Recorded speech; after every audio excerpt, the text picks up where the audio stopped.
We missed you all too well, Boots. And this is the very first time that I got to like press. Like, I'm not taking any like action, but there's obviously you got roll an intimidation check. Hoots. I feel like That's Tiffany so is funny. having a great time, but Hoots is pissed. Yeah, Hoots is pissed. Oh, Oh, You got some explaining to do, Boots. oh my god. you're so brilliant. That's incredible. Welcome to the dark, the shadow dark and the cave of no. the cursed cave that you're here to remove the curse. As I described it before, Thrax is sort of leaning against the wall, looking back at you with his eyebrow raised, and there is a moment of quiet as the darkness in this cave presses against you like a physical force, and you feel threatened about whether to proceed or not. Manon. Am I supposed to see anything? Yes. You have your mace out, correct? Yeah. I think I'm going to just set that. Well, you should be seeing something. It's just all black. How's that? Are you all the way to the right-hand side of the map? Okay, I think I got it now. How's that? I had to. Got it. Okay. Are you going to record your screen too? Yeah, it's going. Okay, great. Okay. So all that's on there. Okay, so as I said, the darkness seems to be pressing against you, almost defying you to move further into the caves. Manon, make a religion check. Ooh.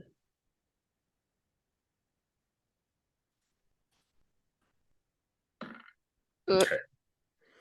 Manon, there's something about you're pretty sure that Sadie the Dryad had said that there was a wraith here. Mm-hmm. There's something about wraiths that is kind of like you remember from your training. There's something very dangerous about it, but you can't quite remember what it is right now. So you're kind of like wrestling with that knowledge at the moment. But you feel that death through contact with a wraith or their minions is permanent. Okay. Okay. What would you like to do? Would you guys like to kind of create an initiative order? Or do you want to just freelance it until the time is right? I am quite happy where I'm at. I like to be at the top of the stairs or the bottom of the stairs. Yeah. I think if Kitty's freelancing it, she's probably already a little bit ahead, checking around this corner. Okay. Kitty, she just goes. Can you make a wisdom saving throw as you plunge past the light of Manon's mace into the darkness? Can I give myself rose powder before I do that? It's not a stealth check, so this is just as you enter, as you press forward into the darkness. Okay, gotcha. Go ahead. That's not too bad, actually. Okay. Yeah. You take 7 points of stress damage as you resist the temptation that was placed before you, and therefore you feel a malevolent hatred kind of press back against you. And there's like, it's a very brave thing to do to enter that darkness, but with Calliope's guidance, you know that once you enter into that darkness, you can become part of the darkness. But it was still a very difficult thing to do, right? So Manon's mace is like lighting up this way, and you've kind of moved for the sake of this. Let me just check something real quick. Yeah, so you've moved just beyond the light of Manon's mace. Hoots, roll a perception check, please. I'm over here finishing my snack, and I'm going like this, and I hear the roll again. I'm like, so sorry. Once more. Okay. As Kitty moves beyond the light of the mace, you're startled. Where normally you would see her in your dark vision, you can't see her. She's gone. Ooh. So like you can see, where the light is, but then beyond the light, your dark vision sort of lights up a long way into the hallway. But as soon as Kitty passed into that threshold, she sort of disappeared.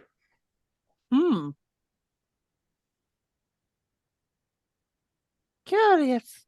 Does anybody else have eyes on Kitty? Don't worry about where Kitty No. is, okay? What? Okay.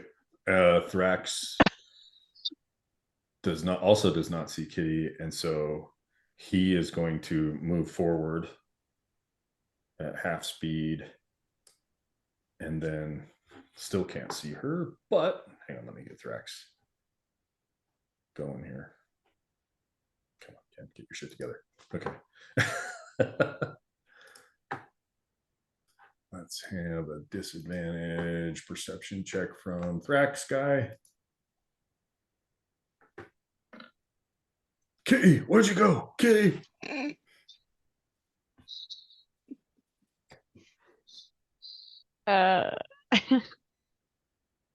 Is Kitty just not answering? Kitty's trying to be stealth. She Oh, can't. okay. She can't tell even her own folks where she's at. But just do trust, okay? Just trust. Yes, Chenille, though. Yeah, I was gonna say, what does that even mean? The other characters are gonna react to what they've just seen, which is you just disappear. Oh, disappearing. That's true. Yeah. Pretend I didn't say anything. I try to, I don't know if this is a smart thing to do, but I go and I'd be like yelling out, Kitty, we can't see you.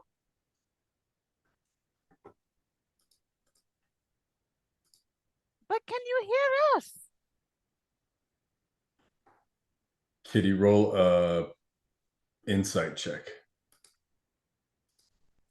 Thrax just took 4 points of stress damage. He's at 1 level of exhaustion. Yeah, so you hear hoots, and then you hear you're looking back at Thrax, and he's starting to look like he's about to panic and go blundering down the hallway. Of course he would. All right. I'm going to turn around and just go right next to Thrax and then give him the shh signal. Okay, so as you cross into the threshold of Manon's light, you just sort of reappear. Hoots and Thrax can see as soon as you enter into that, you literally just waver as if you stepped out of the shadow.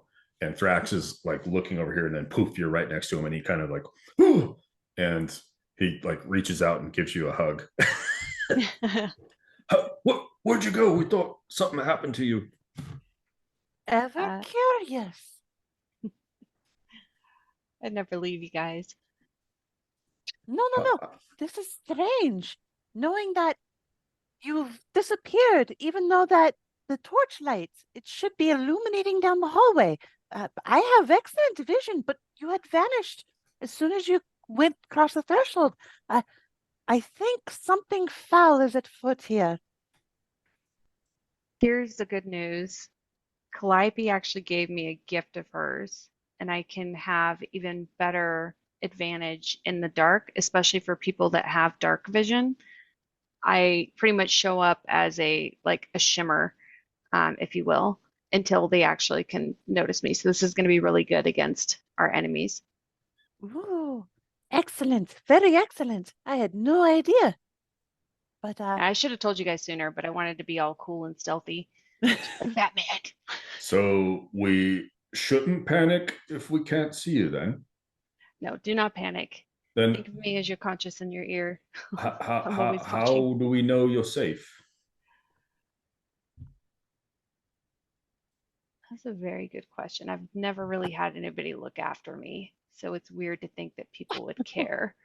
Okay. I was gonna be a smart aleck, and then you like went for the part. The depressing route, self-deprecating. What a jingle bell. Yeah. Put a belt on her. Put a bell. Oh god. Okay, nobody else has, apart from Thrax, has stepped out of Manon's light. So, Manon, can you just for giggles make a wisdom saving throw? Sure. All right, you feel the oppressive weight of the wraith form in this area, kind of like pushing against your life force, right? Like literally just like draining any living things. And you know that like the longer you stay here, the more stress you're going to take. So you take 2 points of stress damage. Not exhaustion. So stress. Okay. Perfect. And so I'm the only one who knows it's a wraith right now, right? I think In theory. Sadie had said to everyone it was a wraith. Oh, and okay. the bones are here, and the curse needs to be removed. Make another religion Oh check. shoot. Okay.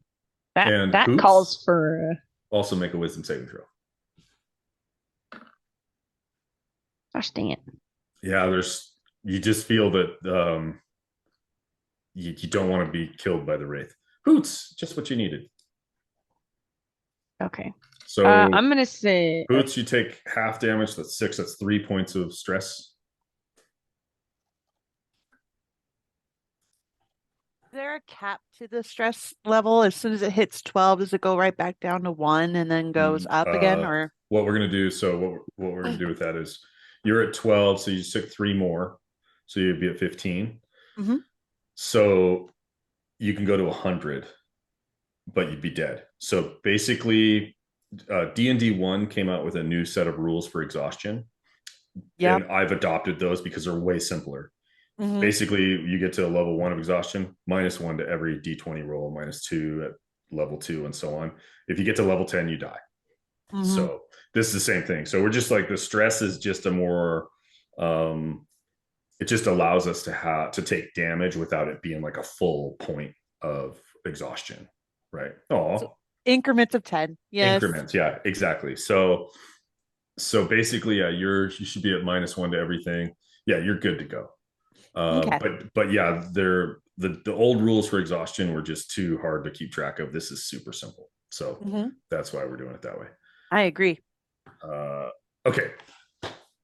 So I'm gonna say you sort of feel the same thing. Sorry, I just want to make sure, Tiffany, you sort of feel the same thing that I described to Manon, that there's the longer you stay here, no living thing should be down here. So it's like being in a bath of ice water. If you stay down here long enough, you will die. Okay, sorry, Katie. So yeah, I was just gonna say, guys, we probably shouldn't stay down here very long. So let's find this thing and get the curse removed and get out. Excellent idea. In order to maximize the level of corridors that I see, we only have your mace to light the way, right? Okay. We would. I would say we should travel in groups. Oh, but there's a lot to navigate through here in a short amount of time, and we're trying to find this entity. Do you know more about this Manon? This thing we have to attack or find to rid the curse? Well, we don't want to die. But yes, but what is going to be the cause of our death? Who is the thing we are fighting? A wraith. Yikes. Roll an Arcana, Hoots. I would love to. Yeah, you don't know either. Okay, so Kitty. Do we feel it? Yes. Oh, go ahead, Manon. Sorry. Oh, do we feel it coming? Like, is it like stronger down one corridor versus the other corridor? That overwhelming dread. Roll a perception check. That would be awesome. Just be like hot, cold, hot, cold. Are we warmer? So Are we warmer? Yeah. Nice. Ella 20.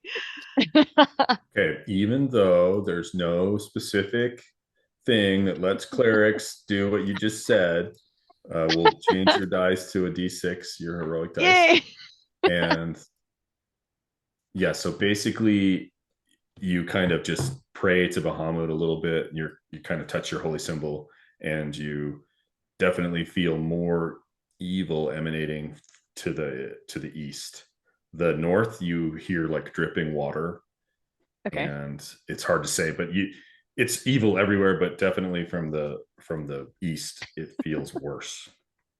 It feels less good or more worse. East. Okay. You said, Guys, right? I think we need to go east. But keep Stay your alert. head on a swivel and yep. So Kitty, Thrax puts his hand on your shoulder and he's like, why don't you and I go together, and then if they can't see you but they attack me, then you get the jump on. Perfect idea. And I think to just add to our stealthiness, I'm going to use rogue's powder for everybody. Okay. I feel stupid. So when I'm looking at this map, which way is east? Just Because to if the left. Or I'm sorry, west. That's totally on me. Okay, because I'm like, there's a wall, people, but maybe it's me. Maybe that would be south. So I My was bad. trying to, no, it's me. So that's west. That's Okay. west. The east would have been the staircase behind you. I was turned around in my brain. My bad. Okay, okay. Okay, mark off a rogue's powder. I apologize. Nope, you're good. The And entity is back the way we came. Let's go, everybody. It's around behind you. Yeah. Moving down the stairs after you. Great All idea. right. So Thrax says to Manon, just let us get just beyond your light and then follow. So Manon, I'm gonna do like 40 feet a measurement here real quick. Circle. So yeah, 20 feet is bright light, and then so 40 feet is out so they're gonna get at least that far ahead, and then they'll be out of your vision. So Kitty, let's do a stealth roll for you and one for Thrax. With advantage or no advantage? Straight up. Okay.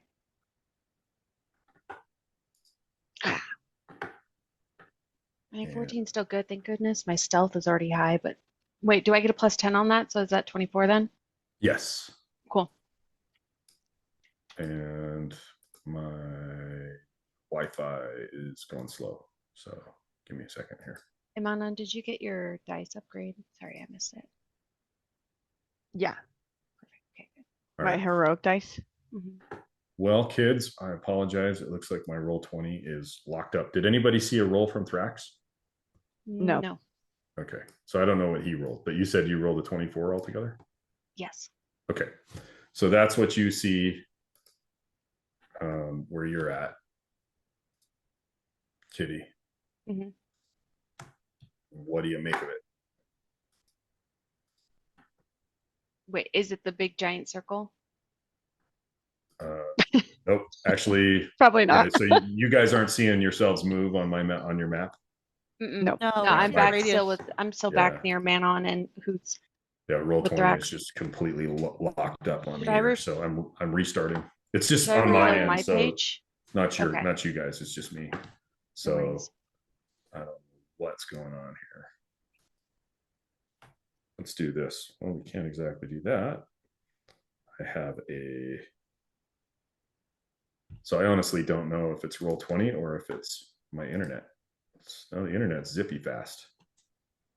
So yeah, it's roll 20.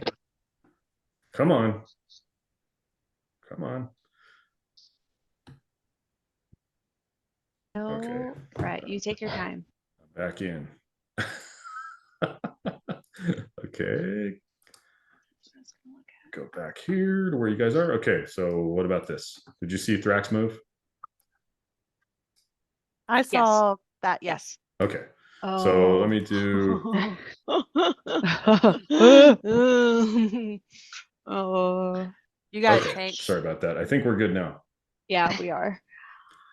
Are we? I hope so. Maybe. Doesn't sound like It it. depends on what I decide. Yeah. Okay. Oh, great. Just a wraith. We got this. Okay, so Thrax is doing pretty good with his stealth there, right? Add a baby He got Drax. a 19 plus 10, a 29.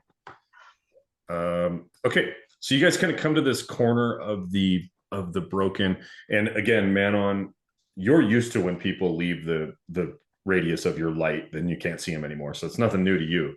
But Hoots, you still see Thrax, but Kitty she sort of just disappears into the darkness, and she's essentially invisible to your dark vision. So meanwhile, Kitty and Thrax, you come to the corner, and again, it's cold, it's oppressive. You feel that sort of this negative life energy down here, but you don't see anything of note apart from what appears to be a treasure chest sitting in the middle of the floor to your north. Alone. Not real. It's not real. I really want it. Drax is kind of looking treasure chest, looking in your general direction, Kitty, and he can kind of sense that you're there. Well, maybe he can. What did you get? 24? Yeah. All right. So he's like looking in the darkness for you, and he kind of gives you. He's got his axe in his hand, and he kind of gives you the shrug. Like, should we keep going, or you guys probably thieves can't? Well, he can't see you, so you can't communicate silently. True. I'll nudge him with my paw or my tail to go a little bit further down the corridor. Okay.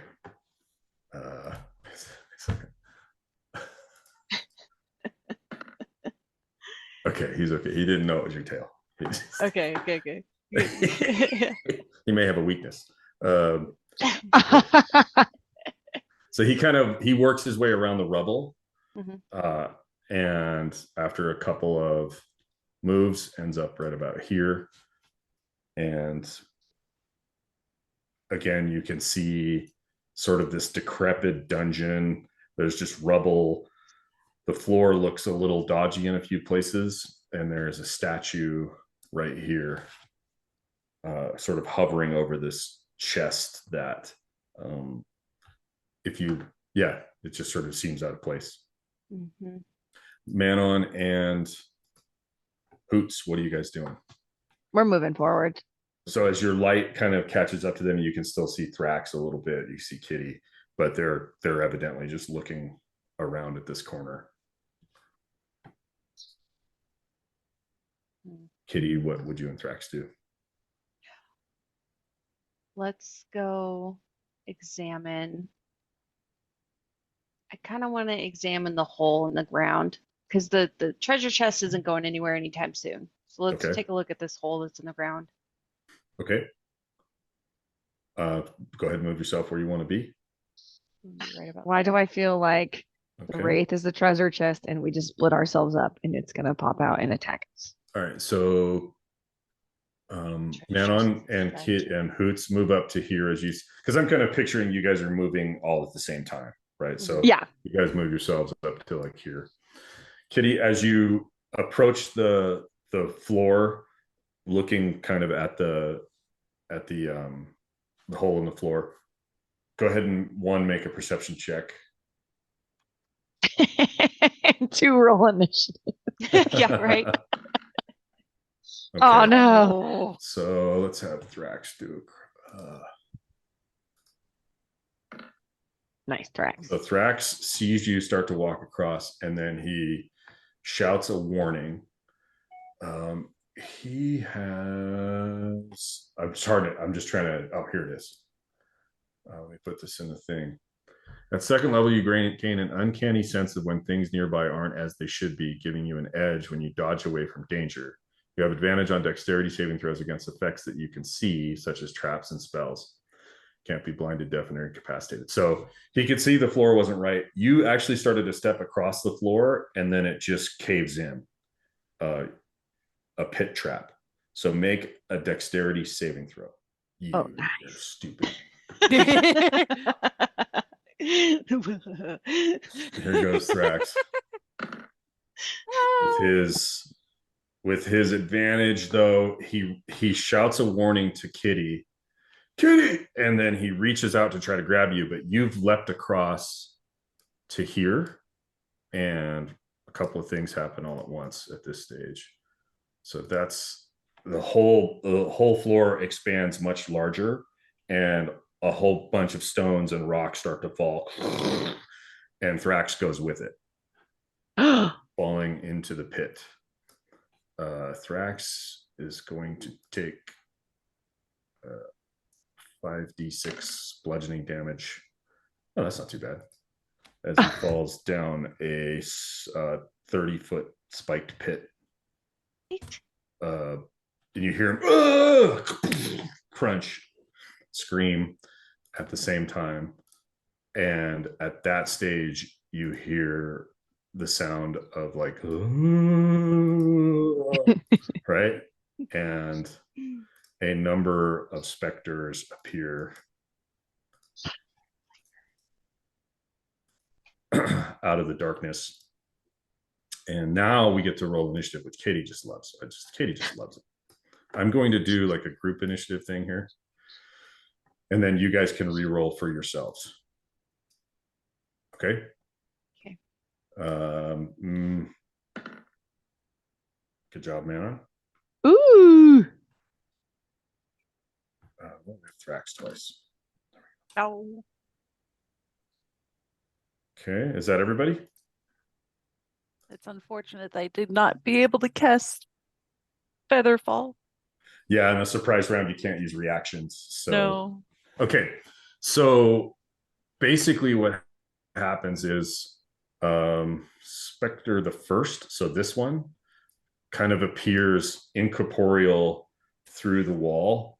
It was sort of, there's like these kind of this wall here and here. There are like little divots, and the specters were kind of in those divots, like, you know, little arched cubby holes, and they start to appear. So this one is going to dash 10 feet forward and then 10 feet down, chasing Thrax down the hole. The first time a non-evil creature enters the tomb's area, the creature takes 3d10 necrotic damage. So everybody, so basically Kitty and Thrax need to make a wisdom saving throw. Oh, I still have advantage on Thrax, so dang it. Kitty, you're good. You're going to take half damage. How much is half? 11. Oh fuck. Well, nice knowing you guys. What's his face right now? Okay. How I feel. Okay. So that's We the got lair this. action. We got this.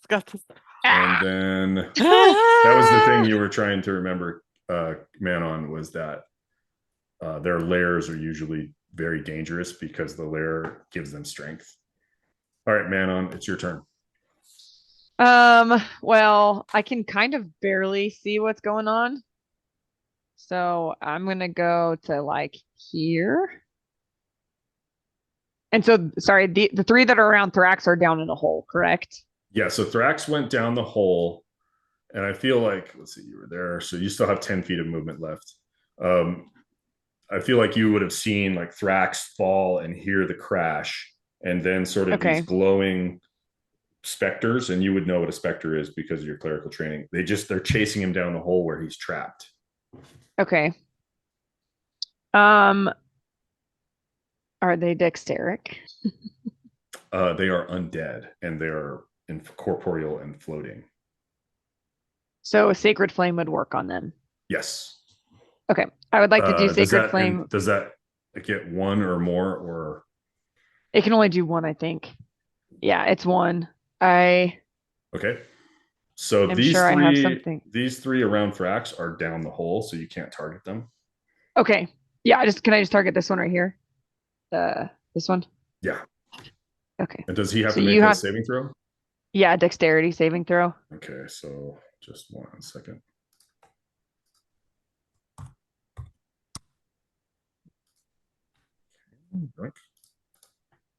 Here he goes. Do you want to roll? Is it save or suck, or what is it?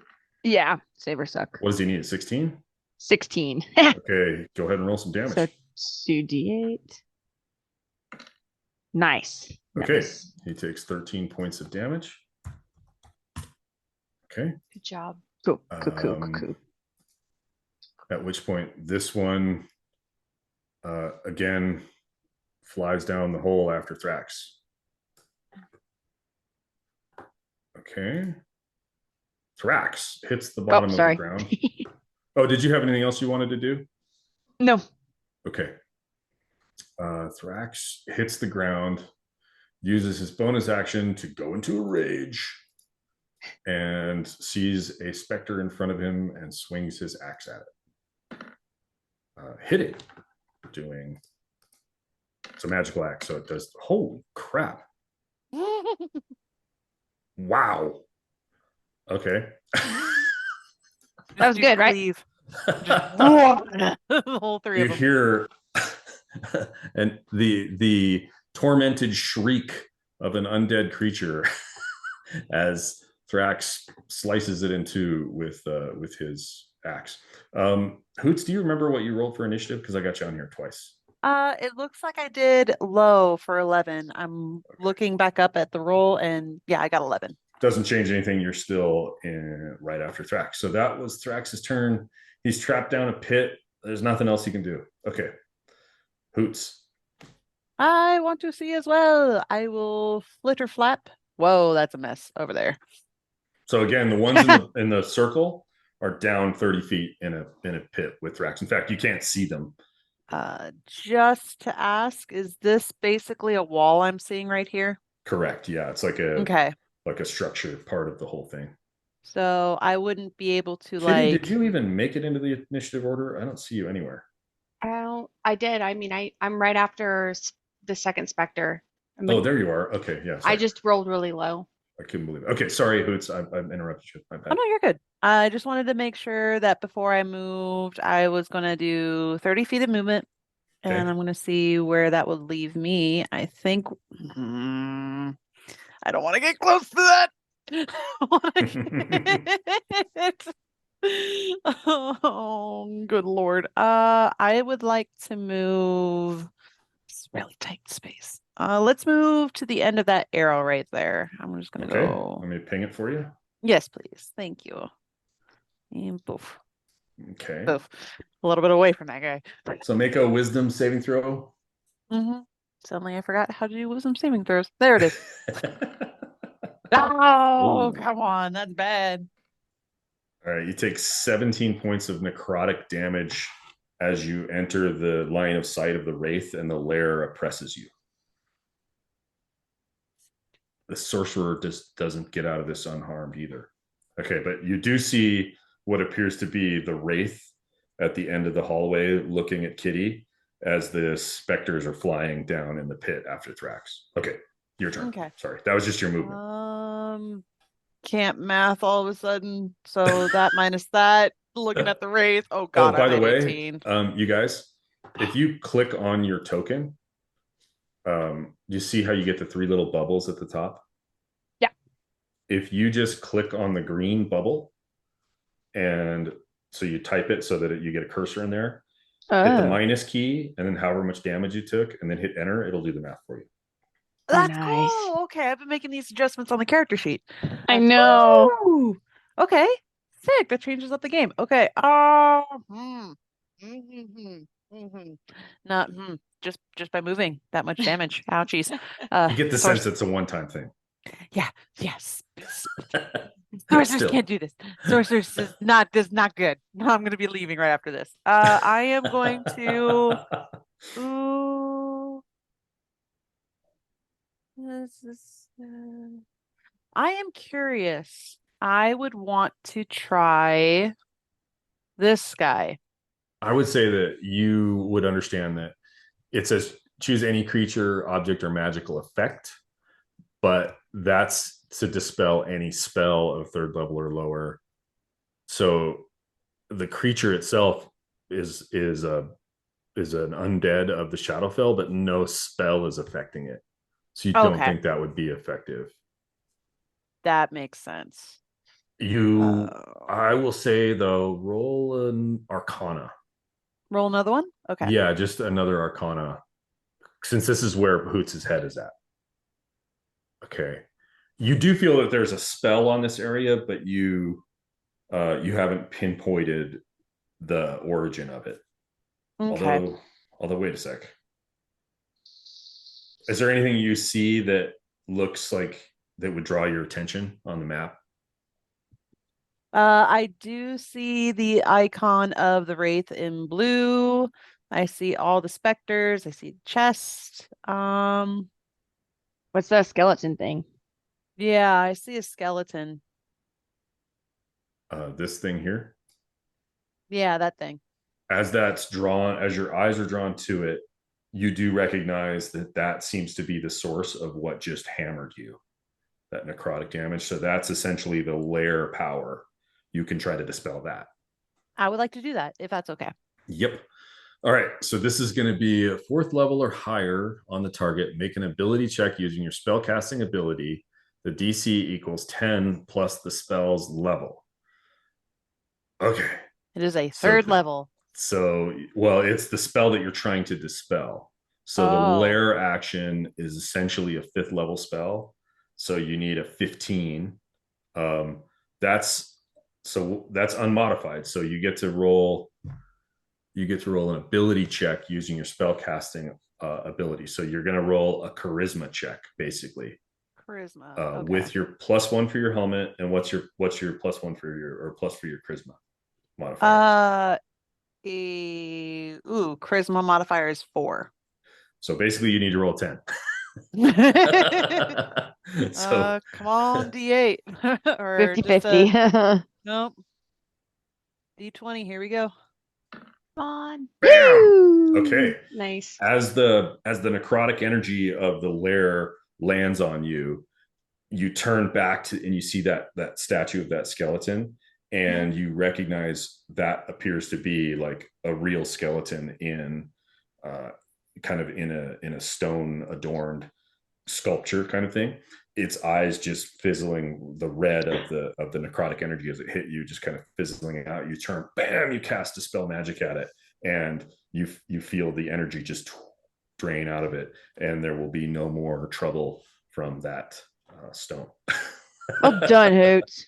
Nice. Okay, that was your action. Mark off your last 3rd level spell, I believe. Yes, last 3rd level. Okay, what next? I want to get the hell out of Dodge because I made a lot of people angry. Out of movement, but I want to use Misty Step for bonus. Okay. Where are you going? Back to where I came. Okay. That's safe down there. So let me mark off 30 feet for you, and then you can go right back to there. Go ahead and move yourself. There you go. Okay. Hoots, that's your turn. Mark off a 2nd level spell for that. This specter turns back toward you, Manon, and launches itself toward you, and tries to drain life, but misses you. This one launches itself down into the pit after Thrax. Kitty, you look down, all these incorporeal glowing spectral forms flying past you after the victim in the pit, and you look down and you see Thrax slashing at one, but he's completely surrounded. Okay, it's gonna be really stupid or really great. So first thing I'm gonna do is I'm gonna do steady aim for the next one. Okay. But for this, oh God, I am going to use Hail of Thorns. Okay. Remove that spell from that slot. I do recognize that it could either obviously affect myself and Thrax, but I want it to surround pretty much like the entire pit. Okay. I will say that since Thrax is on the edge of the pit and they're all flying down, yeah, I feel like there's no way to avoid hitting him. So better than the fireball. So you're going to shoot down at one of them you're getting shot at. So which arrow are you using? And I am going to use one of my +1 magic arrows. That's a good choice. Yes, I figured. Okay. Thank you. Mark off a +1 magic arrow and take the shot. You're also invisible because they can't see you, so you have advantage. Oh, okay. Let me redo that then. I'm sorry. No, you just do it. Just roll again. Here we go. It's all a hit. So, and any particular one you're trying to hit? The one that hit Thrax last. Okay. Let me do. What kind of? They've got to beat a 12 on their dexterity. No, 14 on their dexterity. 14. So let me roll dexterity for all these cats. Dexterity, submit. DC is 14. Bam. What's the damage? Damage is going to be. Do Just for the thorn would be another D10. So just roll a D10. Okay. Then mark off the spell slot. So this is for 3 points of damage. I did that. None. Submit. No, it says up to an hour. Does that mean that every time I? It also says the next time you hit a creature. So I think it's just the one time. The one time, okay. You can kind of prepare it and then have it ready to go. Just in case. Got it. Yeah. Okay, so it looks like only one of them is going to take the damage from the Hail of Thorns. Okay. But Thrax didn't either. So which one did you hit with your sneak attack? And whichever one hit him last. Well, I mean, Okay. whatever's easiest. We'll They're all in this a guy group. here. I don't care which one. So he took 17 points. And his life force is dwindling. You can see the glow is starting to decrease quite a bit. Mhm. Okay, I think that's your turn. Is there any other? Yeah, I wanted to ask, can I take out a rope and throw it down there? Does that count as an action? Yeah, that would be an action. Okay, I'll wait then. So I think that's your turn. So that's bonus Yep. action. That's it. Okay, the wraith itself kind of sees what's going on and it fixates on you, Manon. Gosh. Well, yeah, I mean, you're the chief troublemaker here. So it is going to, let's see. It just flies right by Kitty.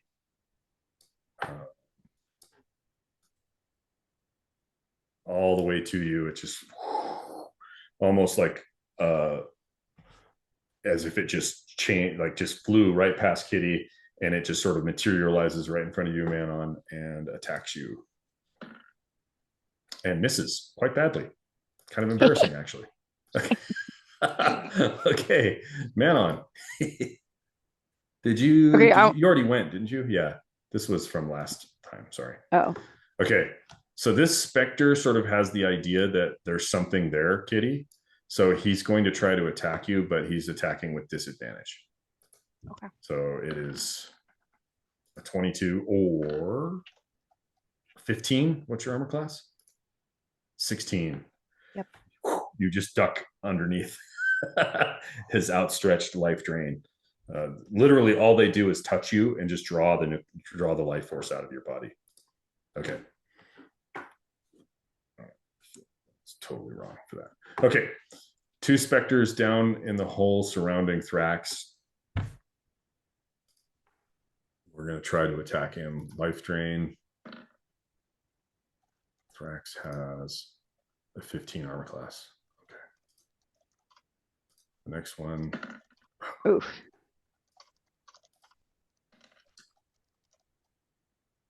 And he is not resistant to necrotic damage. Oh, shit. Okay, you hear Thrax scream. A terrified scream. Oh, their action fuck. is deleted. There's a specter down the hole. All right, Thrax screams, and you hear him bellow indistinctly as he drops to one knee. Manon, it's your turn. Fuck. That total. I don't know if I need to go heal Thrax now. I would say that you guys should probably take a moment to strategize here. I will say that you guys can all like pitch into what Manon should do. I mean, yeah, we're likely going to need to give him health. Because after that, we have 3 specters that are coming up. Where is he at in the lineup? He's way further down. I don't even see him in the lineup. Thrax? Yeah. He's after the next specter and then Manon. Oh, I had hoots. Weird. Okay, maybe mine's messed up. Yeah, Poots too. Yeah, so I can disengage, but I'm gonna get probably wrecked by the wraith when I leave. Um, I have Kel, Ken, how do I know what my spell casting ability modifier is? It's your wisdom. Oh, cool. Okay, so that would be a 1d8 plus 5, so that could give him 13 points. But he just took. Yeah. He just took. What did he? Where was the damage? The last two it was 8, 21, 31 points. So like giving him 13, if he's still getting attacked, if he's completely surrounded, is not going to change the outcome. You got to get those guys off of him. Yeah. So I have this, which I was planning on doing.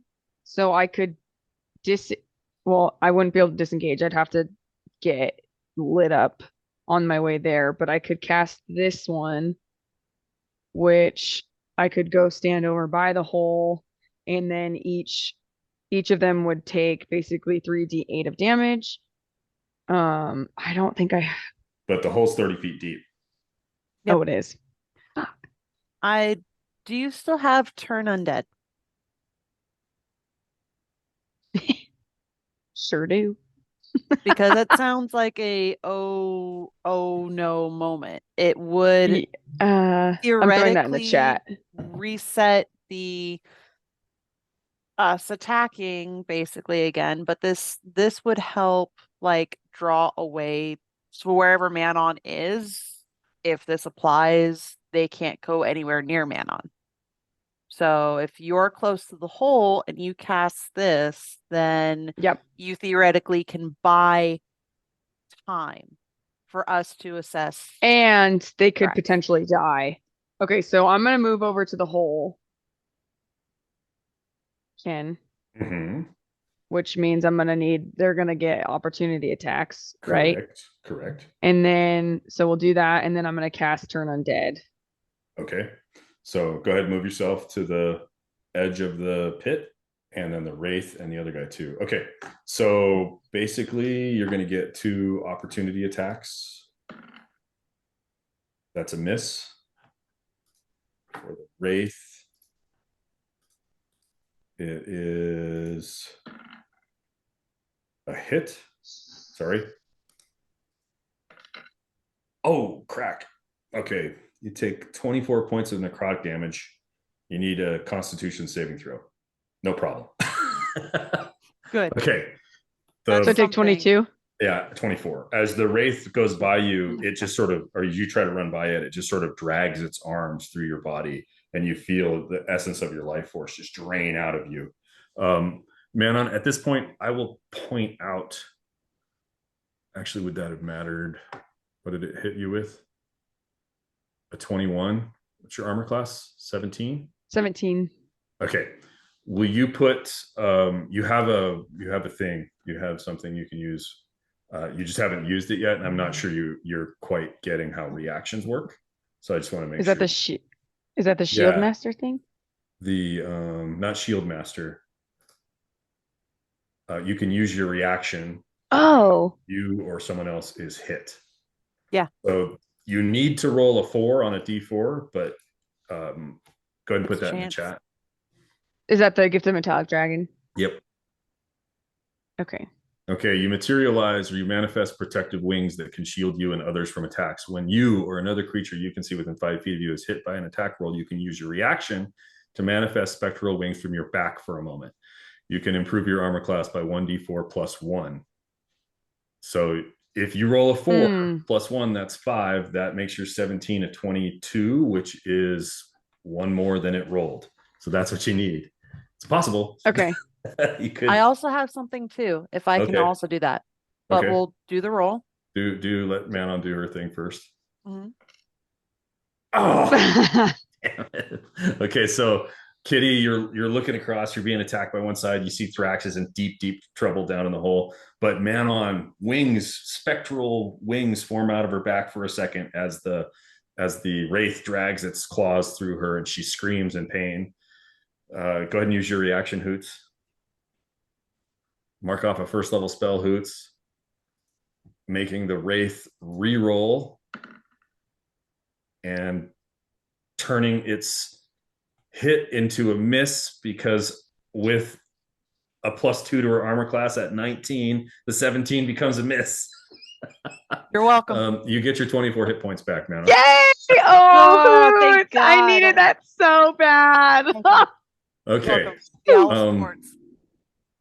All right. Each one of these guys is going to have to make when they do against turn undead, they have to make a wisdom saving throw, I believe. Yes. Wisdom. Do you want me to throw it back in, or you got it? Oh, no, I got it. All right. So I'm going to make them do it one at a time. This is the first. Okay. This wraith is now frightened of Manon. Yeah. I cannot tell you how dangerous this is. What did he need? A 16? Yeah. He is also frightened. Okay. That one had not yet gone. This one has already gone. Also frightened. That's 3 out of 4. Am I That's 5th level? 4 out of 4. Finn? You're 6th level.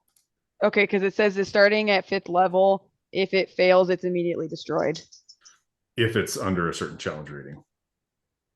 Oh, yeah. yes. These guys are a little higher than that. Okay. But so far, every single one of them in the 30-foot radius is frightened. Good. They could stop attacking our tank. Is the wraith? The wraith. Here he goes. Wisdom. Yeah, He's got a +2. Get out of there.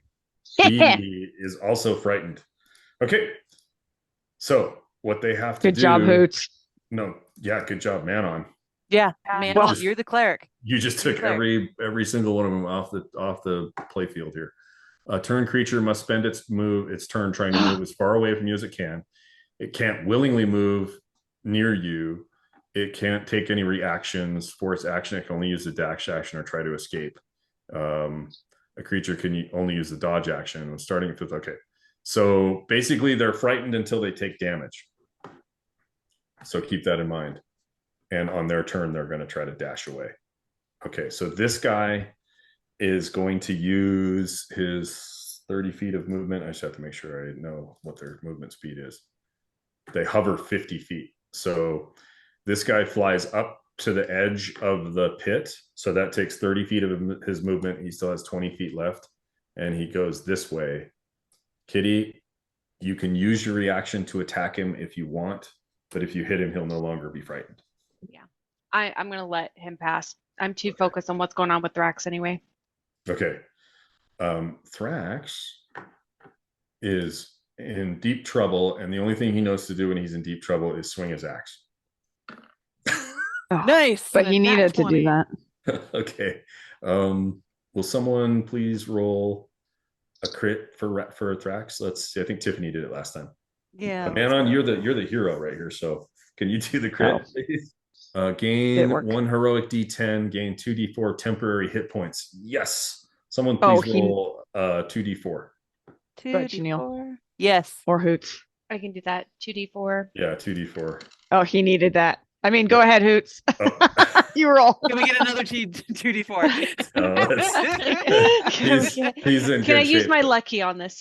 Well, I'll tell you what did happen is he hit this one for 34 points of damage. Perfect. So that's dead, right? Minus 34, not plus 34. Blam. And then he's going to use his bonus action to hit the one that was already damaged and kill that one too. Okay. So he went from being surrounded by 4 in the pit till there's just 1 left and it's frightened. Okay, Hoots. Also his D6 becomes a D12 for his heroic dice. Good for you. There. Okay. Sorry, Hoots. Go ahead. I'm curious because I don't know with wraiths what kind of resistances or any kind of like, oh, but we need to take care of that wraith. He is the Yeah. cause of our problems. If anything, we should be attacking him, and the specters can just go scurry off elsewhere. I am going to Fireball the both of them. I don't have enough spell slots. Ah! But what I could do is, okay, if he's there, I want to move. Thank you. I want to take my action to drink a potion, please. I am a Okay. very wounded owl. Okay. Mark Oh, off fuck, a potions. mark off a greater healing potion, and then go ahead and click on the potion macro. We all got a greater healing potion, didn't we? Yeah. Yep. But Thrax gave his to Kitty already. Yep. After the Yeah, treat. but I didn't have one on my list, but I haven't taken it. All right, you recover 13 hit points. I'm going to use that nifty little button and go plus 13. No, not equals 13. 31. And it automatically does it. That is, I love it. Cool. Okay. That Uh, would be, I think, your turn. yeah, because my bonus action, I just want to ready. Okay. So let me just do this real quick. I'm going to roll a d12. It just says they have to move away. So, yeah, it can't go that way. So I feel like it's coming this way, Hoots. It just flies right by you. And you just duck out of the way as it flies by. You're like, ah! Not wanting it to, you don't want it to touch you at all. Mm-hmm. That one's dead. And that takes us to Kitty. Okay. All right. I did steady aim the last time, just as a heads up. And I'm going to put in steady aim again just for the next attack. And then I am also going to use Cure Wounds. Oh, wait, I have to be able to touch them. Ah, dang it. Well, that doesn't help. The rope. Yeah. Yeah, I'd get him out of that hole if you can. Yeah, let's use the rope. I'm going to take one of my rope away and send that down. Okay, so the bottom of the pit, as you can look down, your dark vision reveals that there's just spikes. And Thrax got super lucky because he kind of slid down the wall, and one of the spikes just grazed against his leg. But you're on the opposite side of the pit, so he'd have to move toward you, or you can move around. The specter that you're next to will not get an opportunity attack because it's frightened. Good. Okay, So then if I you do want want to to move around to help Thrax. Yeah. All right, so you're just lowering a rope down to him, or are you just going to try to hold the other end of the rope, or are you going to tie it off? I am gonna, I'm going to throw the rope down to him, and I'm going to ask Manon to help me hold it to pull him up. Because I think that's going to be enough strength. Do I have to make an athletics or dexterity for getting around the hole? No, because you have climbing speed, so you're able to just kind of like over the wall, and like you easily made it around, no problem. So Perfect. Anybody else would, yes. So good to know. Okay, so are you using a real rope or one that came out of the bag or the quiver of abundance? I'm actually going to use the one that came out of the quiver of abundance because I have 150 inch of rope in there, and so I'm going to take one out, which means that now my quiver things goes down one. Yes. And I'm going to use the 50 because it's only 30 feet in depth, so the 50 should be fine. So how many things are left in your 14? 14. And I just want to be clear with the quiver, because I've listened back to our game, and there was a lot of confusion about the quiver. Once you take something out, if it's a piece of ammunition, the moment that it does damage, it's gone. It disappears. For your rope or whatever, as long as you're using it, it lasts. But the minute you let go of it, it disappears. Like, Got it. I have so to these take it things and then aren't put it back in. right. These things aren't permanent. So the Got it. rope that you put in the quiver is still in there. This is a Mhm. duplicate of that. Yeah. Right. But you're not bringing forth something that you could then sell. Yeah. Right? I can't like continuously resell it. So I don't have Right. to put this rope back in my quiver. Nope, It can stay out. you just Perfect. once you're done using it, you leave Mhm. it there and it'll just slowly dissolve until it's gone. Good to Right. know. So Okay. that's kind of where our confusion was coming from. So like when you replicate something that's more complicated, so like the Yeah. alchemy arrow, you're actually replicating an arrow, an alchemy vial, Mhm. the crafting it took to make those things, right? So Oh, you're actually interesting. replicating like 4 things, which is why it costs you 4 slots. But then it just Okay. disappears once it's destroyed, right? So Yep. I just want to be clear about that. And then also Thank you. Manon, we kind of like rushed by this point because it was so like tense. But like when you channel divinity and you called forth Bahamut's power, do you have an idea in your mind of like what that looks like? I feel like I would just like close my eyes and be like that. Right. And then light comes off of you, like Yeah. just bright platinum light that just, and maybe there's like a swirl of like dragon wings all the way around. Like yeah. wings off your back, get really, really big and go out 30 feet and just kind of sweep the whole area. And all of the undead just like, they back away and they start to flee. Okay. That's so dope. The rope is down in the hole. Manon's wings are drawing back into her draconic form. And the wraith, they don't get a second shot at their saving throw, do they? No. No, I don't think so. No, he's just frightened for 1 minute. So what I need to do is I need to go turn undead, add that to the turn order.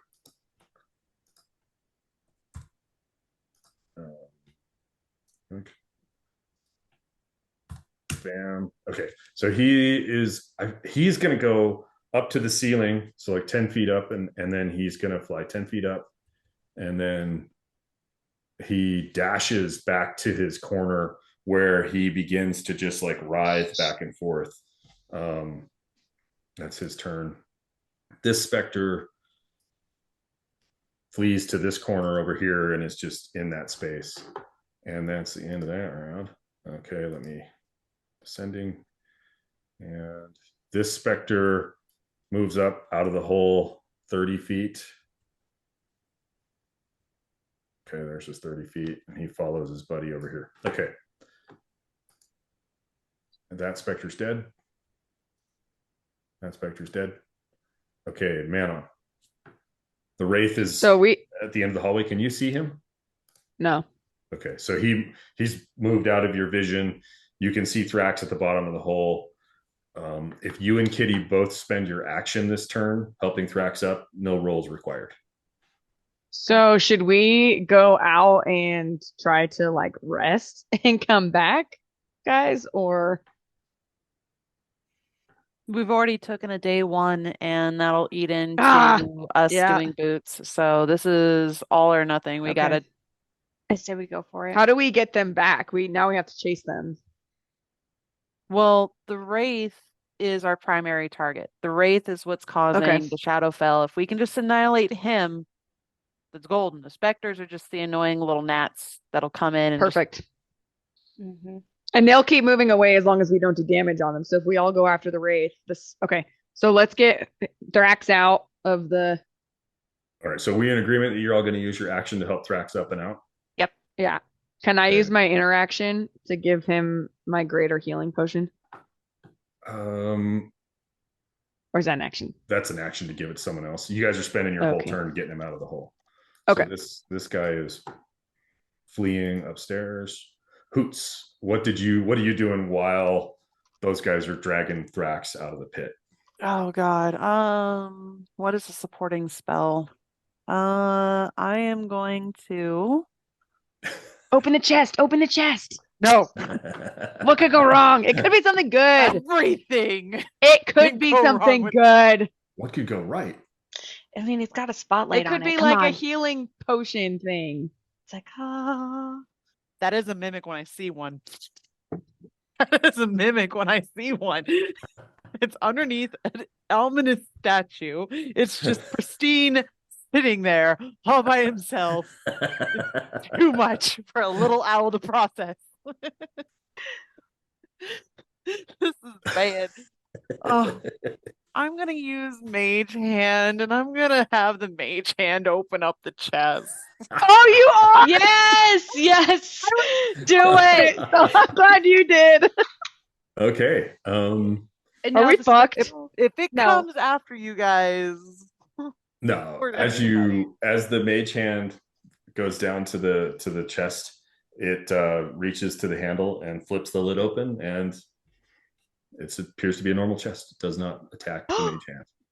it There's nothing in appears there? to be a normal Oh. chest. I didn't say there was Here, nothing yeah, in there, but yeah. the mage hand doesn't. The mage hand doesn't let you see remotely, No. and Okay. you're relying on dark Mhm. vision and shadows. You'd have to spend a couple turns. But yeah, you've eliminated the idea that is a potential creature. Yeah. Okay. So okay. I would call that an effective turn. Okay. There are 9 rounds left on your turn undead. Kitty, you used your whole round helping Thrax out of the hole. The wraith is ducking and weaving over there. So The wraith is really afraid of Manon. Like, is not. I think you put the fear of goodness into him. Correct. Okay, Manon. Thrax is up out of the hole. His axe is like across his knees, and he just looks like super pale and like he's shaking, like and he spent around not attacking or getting attacked, so his rage is gone. And Kitty, he's just like leaning up against you, and he's so cold, like you just feel cold emanating off of him, and he's just like holding onto your arm, and he's like, ugh. Mana, what do you do? What do they roll for the greater healing potion? What is the dice? There is if you click on your thing, there's a healing potion macro. Mm-hmm. It's up at the top left with Top the left pointer of arrow. the map. You see it? Healing potion, rejoin party, view Moonshade. Oh, that's why. Okay. That's my action to give that to him. Yes, if you give it to another person, we call that a full action. Okay. Okay, I'm gonna give him my healing potion. Okay. So just click it. Yeah. And it's going to ask you its greater. So mark off the healing potion.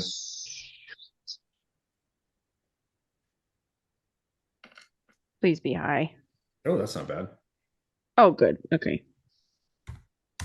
All right. He looks remarkably better, but he's definitely not out of the woods. Okay. I don't think I have a bonus. I have no bonus actions. I have 2. Okay. And none work. Thrax is going to like do whatever you guys tell him to do. So Kitty and Hoots, what would that be? You need to recover your strength. Yeah. Yeah. He needs to heal. We need to kill that thing over there. We'll get there. We need Okay, you you in got 8 tip-top rounds shape. left on your turn undead. And so we'll say that the next part of this round was you guys kind of planning your move. So we'll go back to the top of the turn order, which would be Manon. Yep. And you guys have had a full time to like decide what to do next. I am going to use, again, just putting steady aim in there just so we can mark it. But I am going to use Cure Wounds now that I'm next to Thrax. So my tail touches him on the shoulder. And then, That should be bonus for him. Right? An extra dice. He's got a very specific kink. Okay. All right, let's One have D4 won't hurt. an extra D4. Yeah, D8 plus what, Katie? He was very, very concerned that I had a tail when I got my tail. It's gonna ruin your friendship. Okay. Right. Yeah, D8 plus your wisdom modifier, Kitty. So D8 plus 3. Yes. So is please. it a 3D8? No, it's a D8 plus 3. Oh, and then we add Yeah. 3 to it. Got it. Oh, That makes sense. nice. That makes sense. We're gonna make it Nice. +4 because of the. Yes, we Tail. do. Okay, he's looking much better. All right. That was my action, and I don't get a bonus action. So All right. Manon, it's the top of the round. There's eight turns left of turn undead. Okay. Manon, you still can't see the wraith. Yeah. But Thrax is pointing at it. That's the thing right there. And so it's to the west end of the hallway. Okay. I could use one more round to help cure a little bit more of Thrax. What do you guys think? And then we can go after that guy, the Wraith? Or should we start going after we should probably prioritize just if all four of us just focalize on him, it's probably better. Only because necrotic damage in rage, he only gets half damage from like bludgeoning fists. This is like siphoning. This is full damage. So we can spend all, the rounds to heal him, but it's going to hit for the same 24. It's still going to be impactful. Like it's not going to be. Yeah, I just don't want him to die and not have enough going in. Mm-hmm. He looks a little better than Kitty right now. So just. Okay. Well, then let's just go. Reactions. Yeah, let's just go. I still have my reactions to help out and do the same thing I did for you. Perfect. Okay. So Kitty. Oh, sorry, Kitty. You were over here, so you know that there's this pit right in front of you, but also the floor probably isn't that stable over here. Okay. So,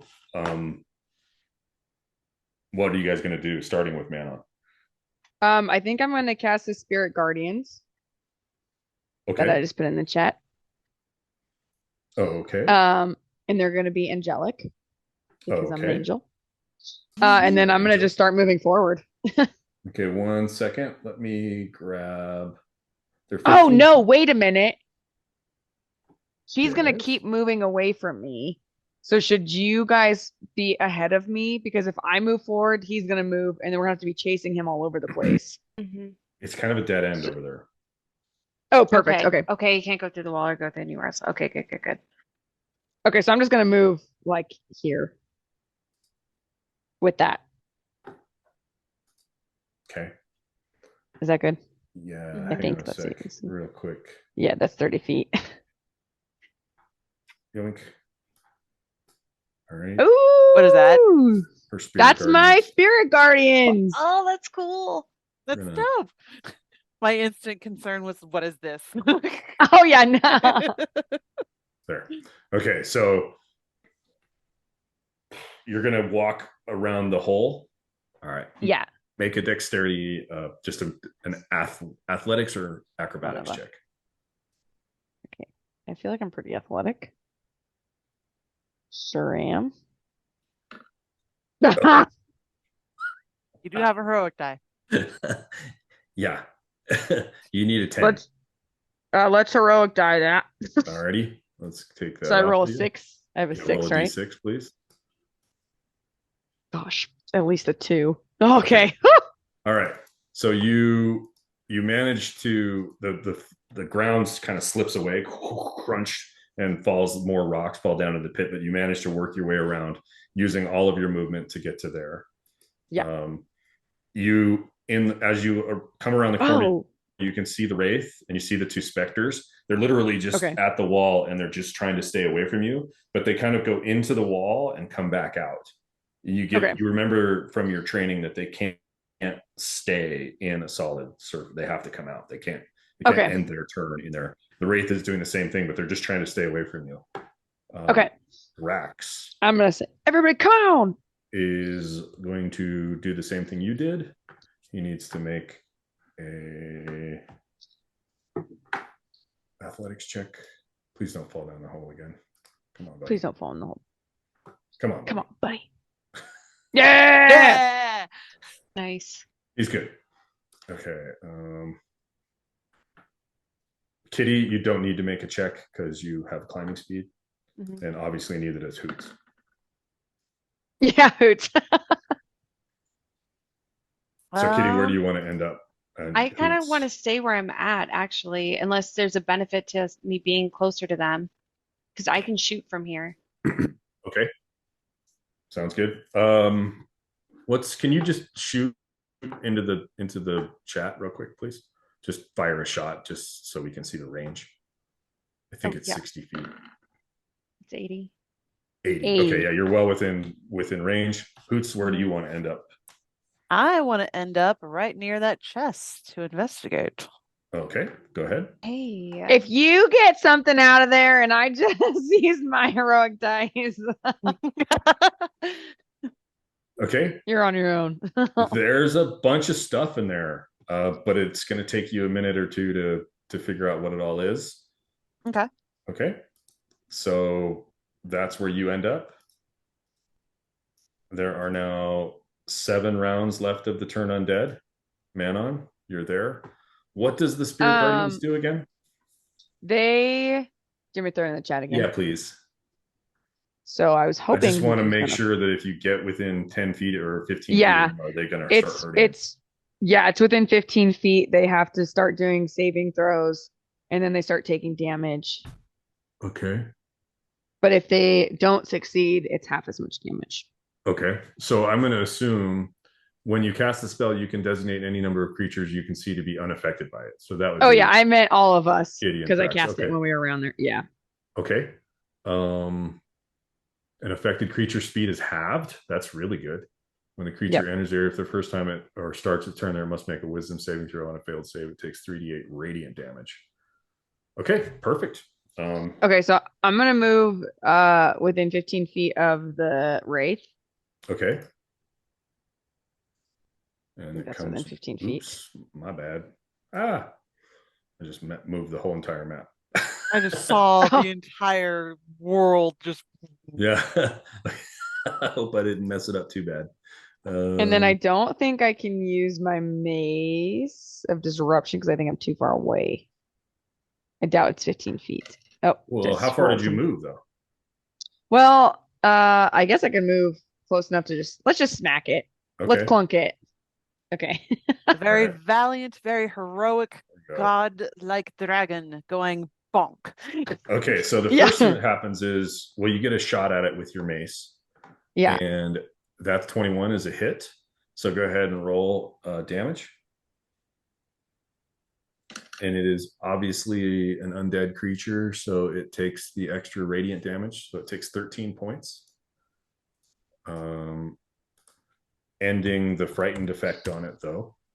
Yep. And then it has to make a wisdom saving throw, right? Yes. Oh, nice. Okay. Roll another 3d8 of radiant damage.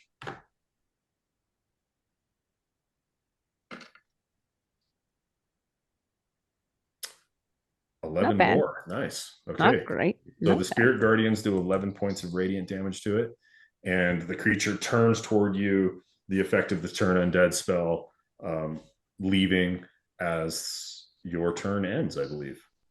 I feel like that was a good turn, guys. That was pretty good. That was. Those are really good. Okay, the specters. Since Hoots decided to. Oh, good. Hoots decided to be like, everyone go to the wraith, but me. Everyone, focus that way. Thrax charges up, uses his last rage of the day. Actually, he had used a frenzied rage last time, so he's at 2 levels of exhaustion. I need to mark that down real quick. And he swings his battle axe. Come on, roll 20. I think I may have too many windows open. Somebody roll a d20 for me. Or no, I rolled it. It did show up. My dice hasn't rolled yet. So 14. The Wraith's armor class is 13. Nice. So he did. Add a baby. Add a baby Thrax. 22 points. Yeah, not bad. Okay, this music is not working. Oh, yeah. There's music.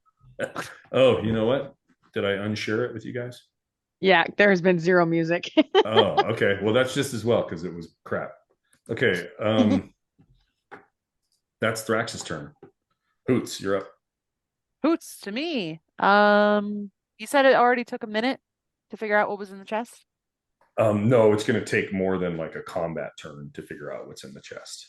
Oh, okay. So you can see there's there's just a few things. There's scrolls, there's a little bit of coinage, Okay.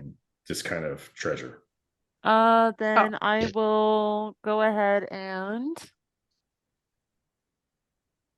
I don't know what that guy is capable of, but what I want to do is to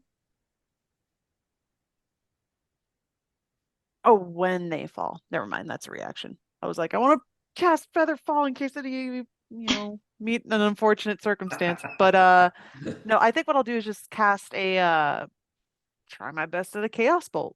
Okay. Mark off a Hell first level yeah. spell. And don't forget to click it in the thing. Okay. 15 hits. So roll the damage and show the spell description. Okay. Casting it at first level. All right, let's show the spell description here. The 4 and the 7, so it can be force damage or psychic damage.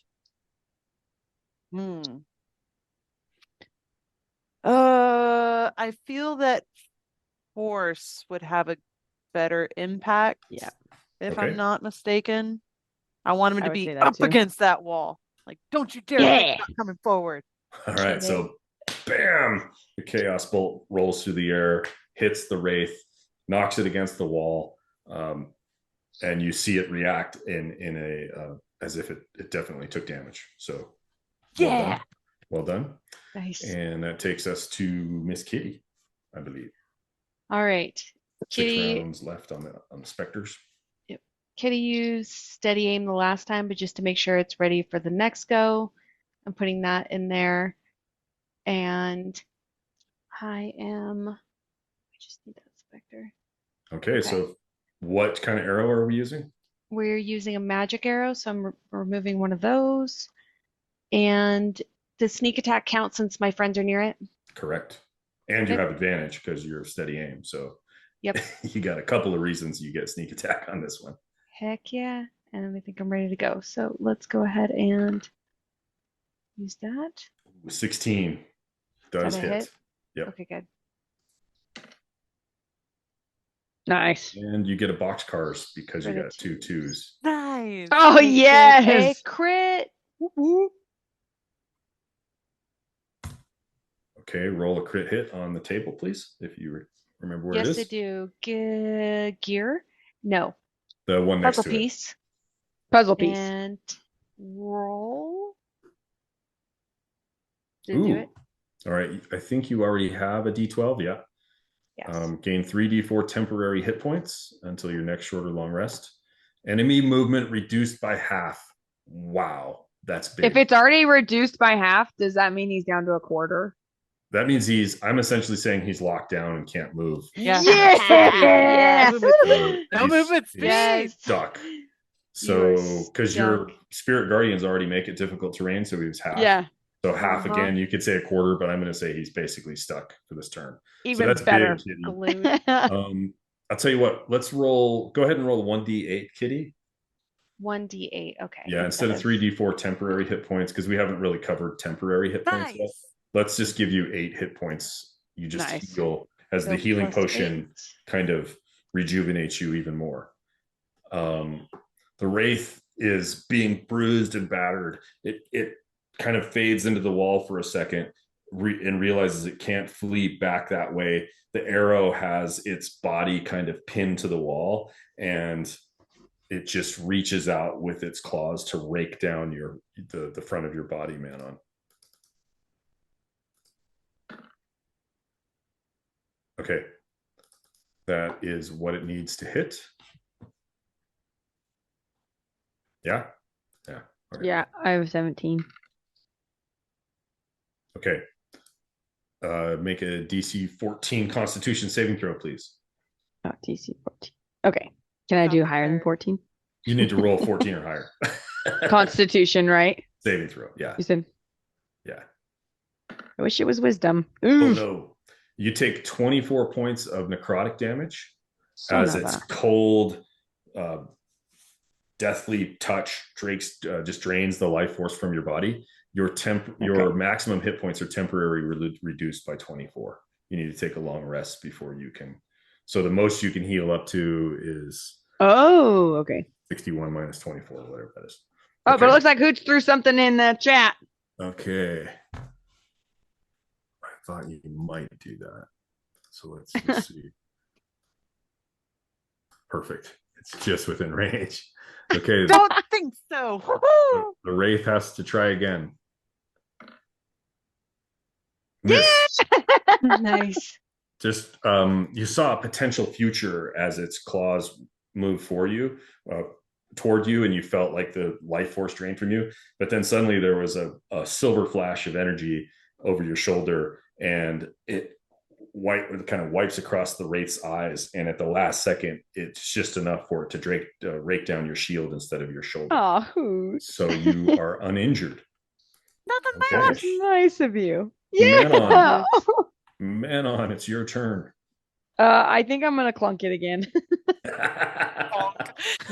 Bonk. That's a hit. It does not have a very good armor class, which is good. It also has to make a wisdom saving throw. Oh, against your thing. So you did 13 points of damage to it with your mace, and then roll 3d8 for your spirit guardians. All right. Nice. They're angelic, but they're draconic at the same time. Right? So yeah. Manon, can you describe like the draconic, angelic draconic spirit guardians? Yeah. Okay. So I first have my mace that's all lit up, and I like, and then all of a sudden a blast of light like shoots out, and all my little angels start just swirling faster and faster, and then like, and it kind of goes dark for a second, and then he explodes in light. As the spirit guardian dragons just kind of cover every exposed inch of it, and it shrinks down and then blows apart, and you feel the energy of the wraith dissipate. Its darkness no longer affecting this area. But there's still one more step. We have to break the curse. Correct. So let me get rid of this guy. And then let me move you for a second and move this thing. You still have your spirit guardians, but basically I just want you to be able to see the map. Okay. And Thrax kind of he continues swinging his axe and smashes that statue. It crashes and crumbles into a million pieces, unaffected. Perfect. Okay. What do you do now? Are the specters gone? Are they fleeing? Roll a religion check. I guess once I probably break the curse, they'll disappear. Since you said it, then I will say you think that's the case. Okay, cool. Good. Is the curse right here on the statue?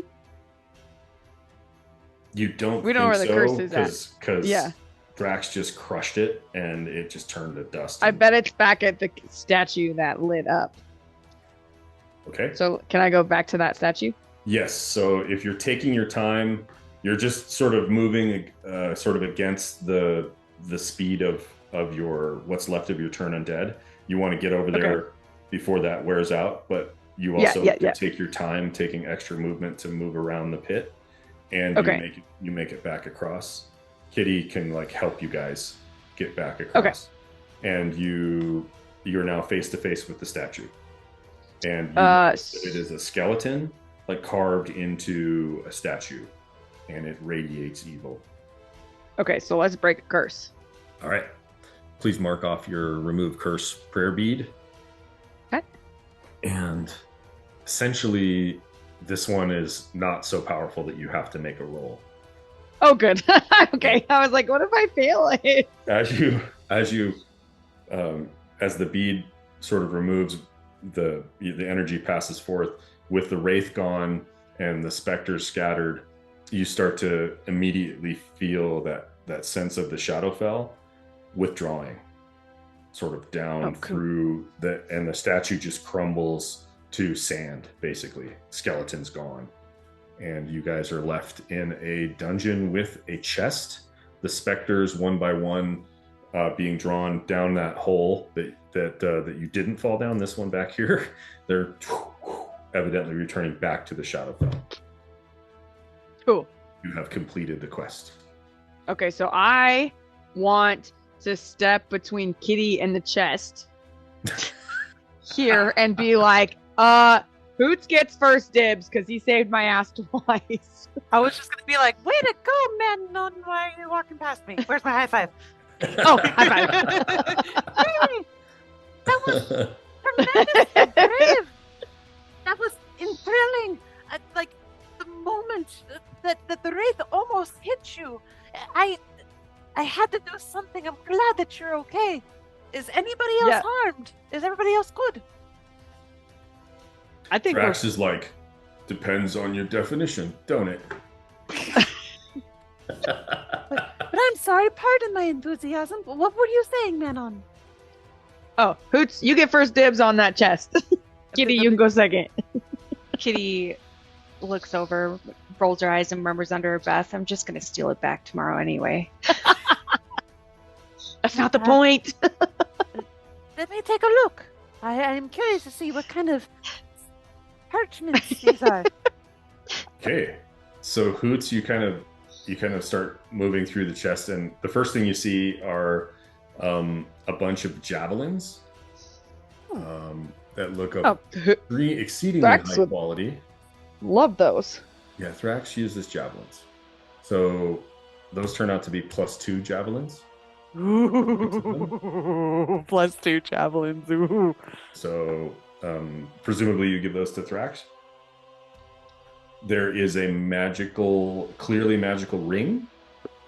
Ooh. That requires some investigation. There are 5 moonstone gems worth 500 gold pieces each. Ooh. Oh, shit. Do not give those to the treasurer. There is a +1 short sword. Nice. There is a bottle of oil, a little tiny beaker with a cork, and there is an amber liquid inside that clings to the sides. Ooh. That requires some more investigation. There is a small figurine, crystalline dragon. Yay! And I want more that. investigation required. There are 3 potions of greater healing. Oh, nice. Nice.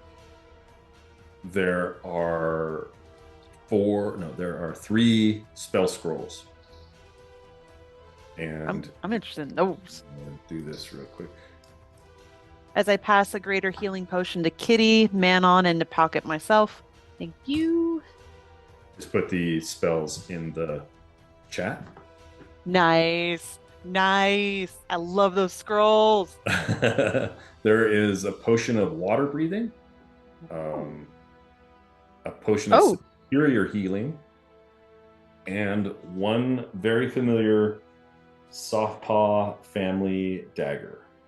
Yeah! Manon, this is for you. You are our cleric. You are our light. Have this superb healing potion. Oh. Okay, And I found write this that down. dragon.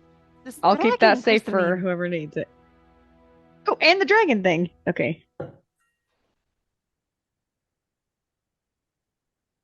What would you guys like to do? It's Okay, so 8. Do you want to take a break and come back to this, or do you want to do this first and then take a break? I'm honestly good either way. I just can't figure out how to add my dagger on to the thing again. Why can I never do this? Can take a quick break and then come back. Let's do a 5-minute, and we'll come back and sort out the treasure. Mm-hmm. Yeah. Okay, perfect. Yay! See you guys in a few. Okay, we'll go with that. How we doing? Good.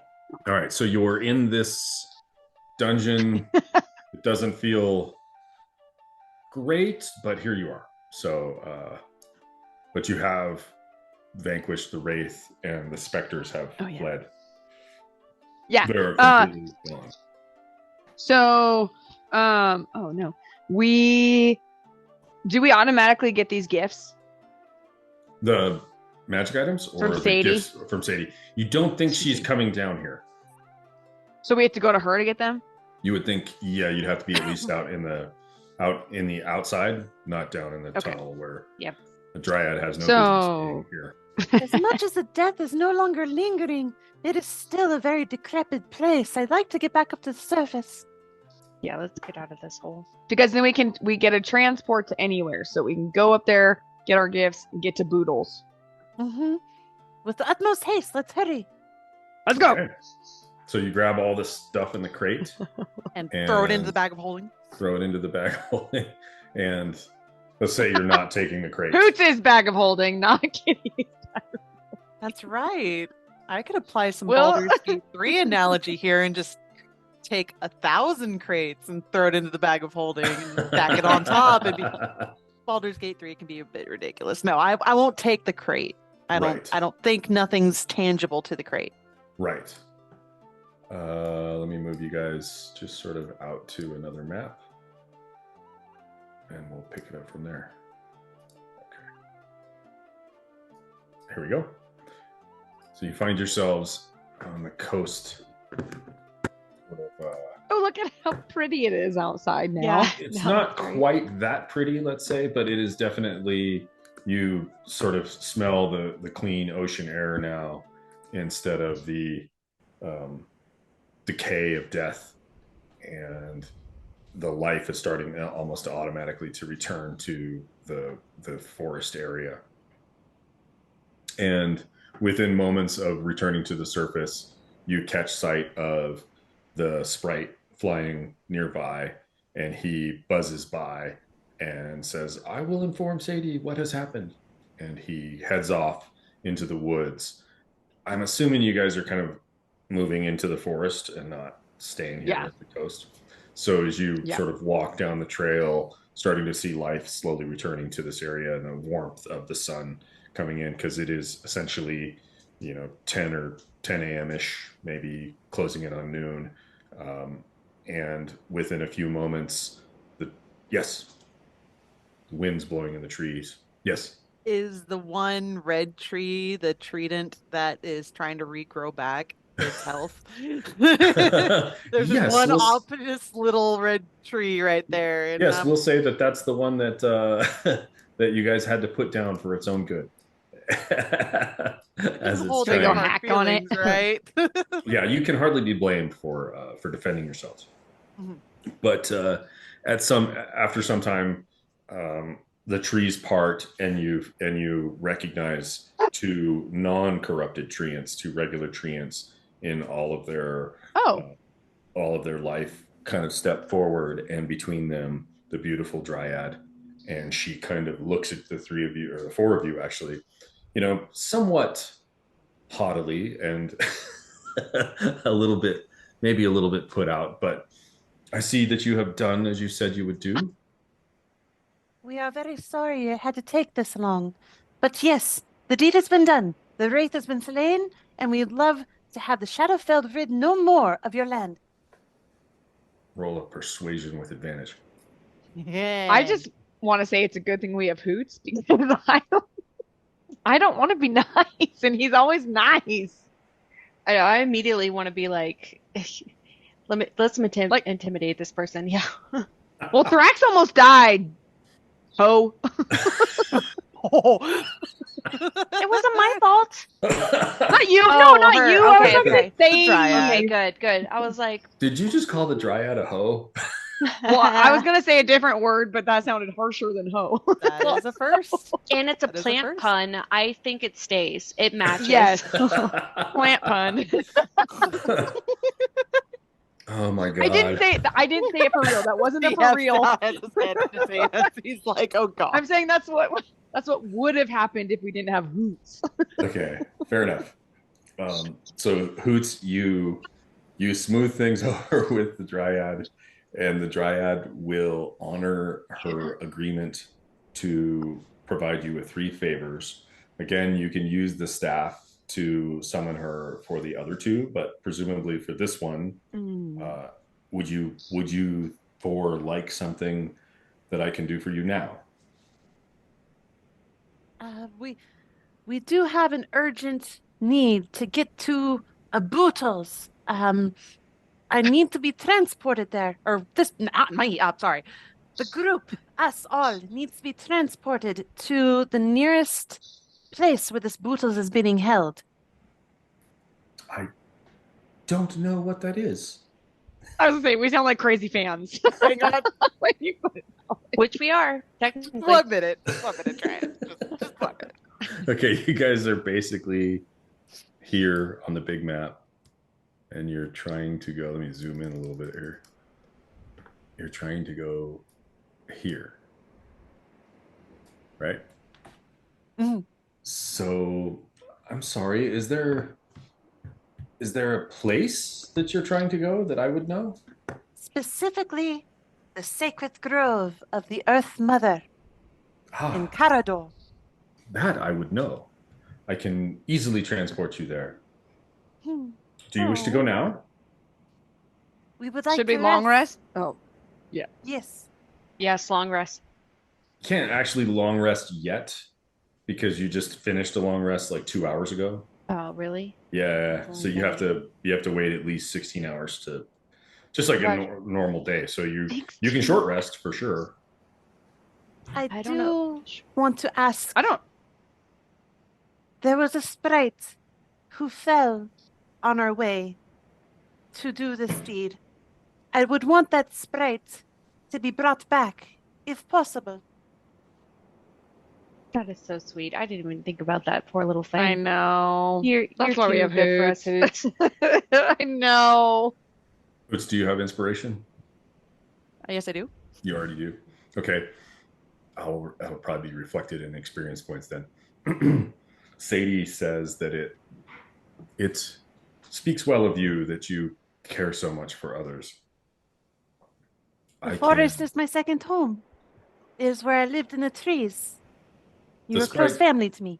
The sprite died in the Feywild and is still part of the Feywild. So its life force will return to the mother of the Feywild, the Archfey Titania. She will care for it. But your compassion and care reflects very well on you and your companions, though they seem rough with their metal and their hard demeanor. They seem to be kinder than I would guess because of their companionship with you, young Hoots. But I can send you to the grove of the Earth Mother if you're ready. We are ready. Thank you, Sadie. She sort of floats through the air, this like leaves kind of swirling around, and she sort of motions you near to this giant tree. The diameter of its trunk is probably 8 feet. It's probably 100 feet tall, and as you come closer and closer to it, where two roots kind of nestle up from the ground and twist into the form of its trunk, a crack starts to emerge with a bright yellow light, and the crack gets larger and larger and larger until it's at least 5 feet wide. And she says, "Hurry, you must all go through together." And you're just essentially walking into a light. Onward, everyone. Thrax is like, "There's some strange things happening." And he sort of pushes you guys to go first. "Looks dangerous. Oots, you go first." And you all three pass through the light and find yourselves in an altogether different forest in far, far away from the coastlands. And you are now all moved basically to the grove of the Sacred Earth Mother and within several miles of the city of Lower Karador. So let's go ahead and move you guys here. We're not going to have really a map of the area outside of Karador. So I think what we'll do is we'll just go to the map itself, because there are many roads that lead to the city, and you will just have to pick a gate. Okay. Oh, this is cool. So imagine, let's see, I can see these guys, they're having a different adventure from you. Imagine imagine you've traveled from the south to the north and you found a road. And at this stage, Thrax kind of takes a little bit of a lead and says, "We can enter the city from any number of gates, but um, Kitty, you and I need to be careful. We should probably pay our tithing when we come in, and don't be stealing nothing, as the Thieves Guild here doesn't take too kindly to non-members." Does that make sense? It does, but I am curious if everybody's rogue's powder is still applicable at this moment, or has too much time passed? Too much past time has that? gone by. Yeah, it's Okay. been, you guys sort of start to enter. You sort of come to a little rise, and mind you, off to the west side. This time, I really mean west, the left side of the map. Do you see where those like farmlands are, and then there's two rivers?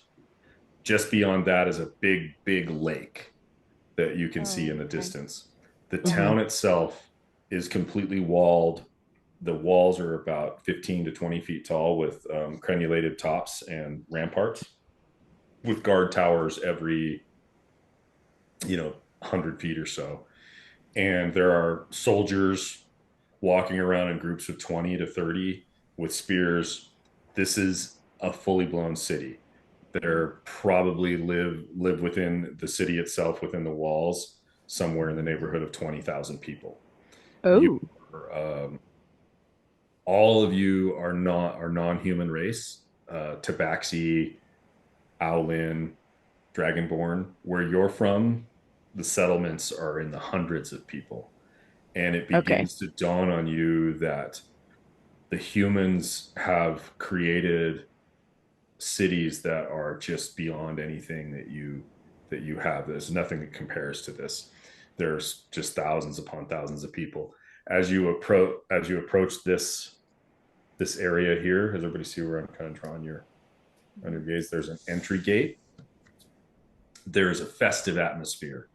There are carts and merchants and travelers, but at the gate there is a line. It's like getting into the city. You have to pass through an inspection and pay taxes, and there is a line that is probably 150 feet long, consisting of several hundred groups, and it's taking quite some time.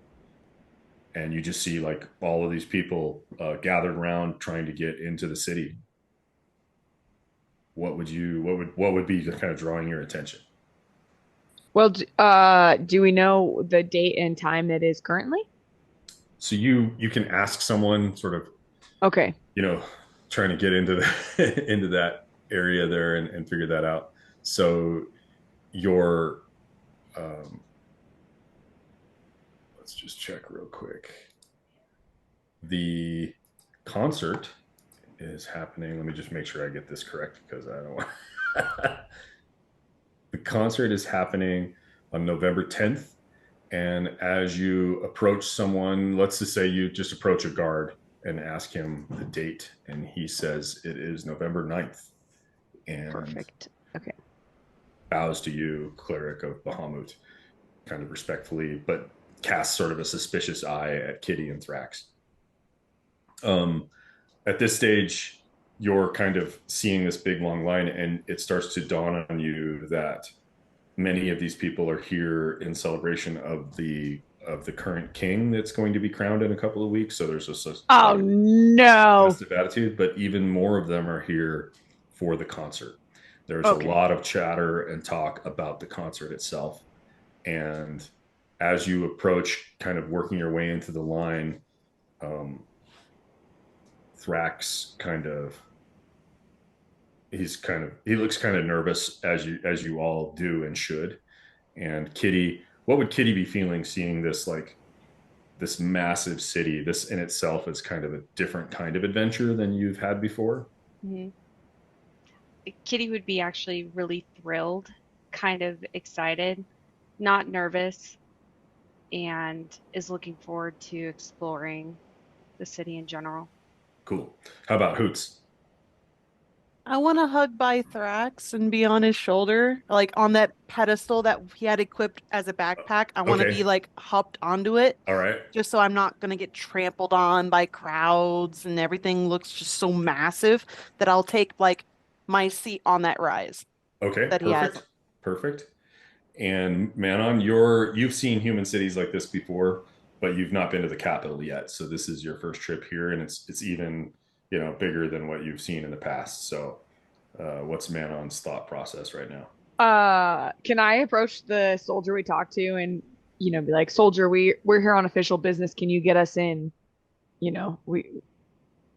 We're not here to dilly dally. We need to get in and get out, kind of. Okay. Which isn't a Roll a lie. roll a persuasion, please.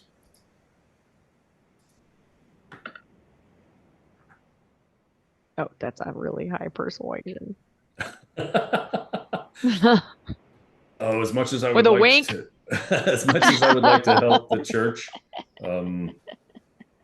I With a let me see what I can do. And he leads you in the line and walks to the front of the line, and then Thrax is like, "That's not a bad idea.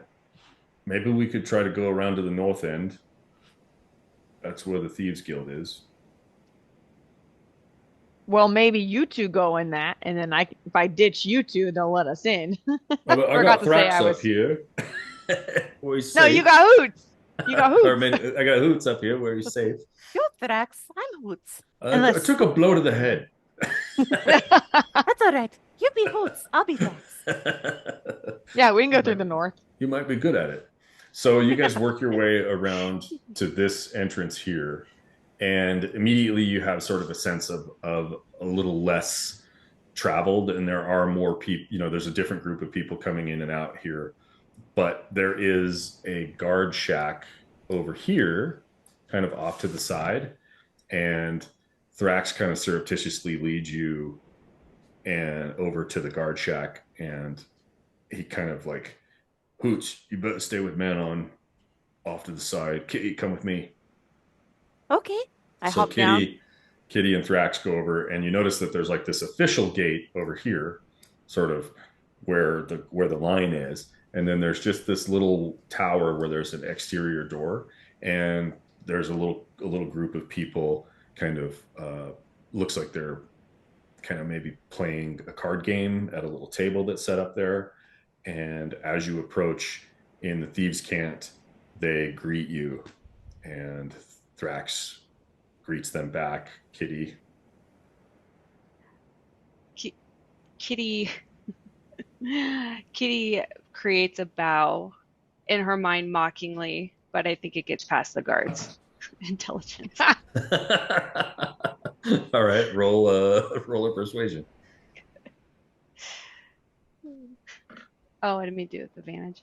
Okay, let's Oh, re-roll that. good. It failed. I actually was. So they're not super offended, but they're like, "Who does she think she is?" And Thrax is like, "Ugh." This is my friend Kitty Softpaws. She's kind of a famous big deal from where she's from, but she wants to sign up while we're here. So you have a little bit of a tete-a-tete with these guys, and essentially, if you want to get in, it's going to be 100 gold pieces to bypass the line, but they can let you in right now. Oh my gosh, all four of us? Yeah. 100? I've got a flying potion. I'll just fly over them. I got us. I'm the treasurer here. We got plenty. I'll drop the 100 gold. All right. Okay.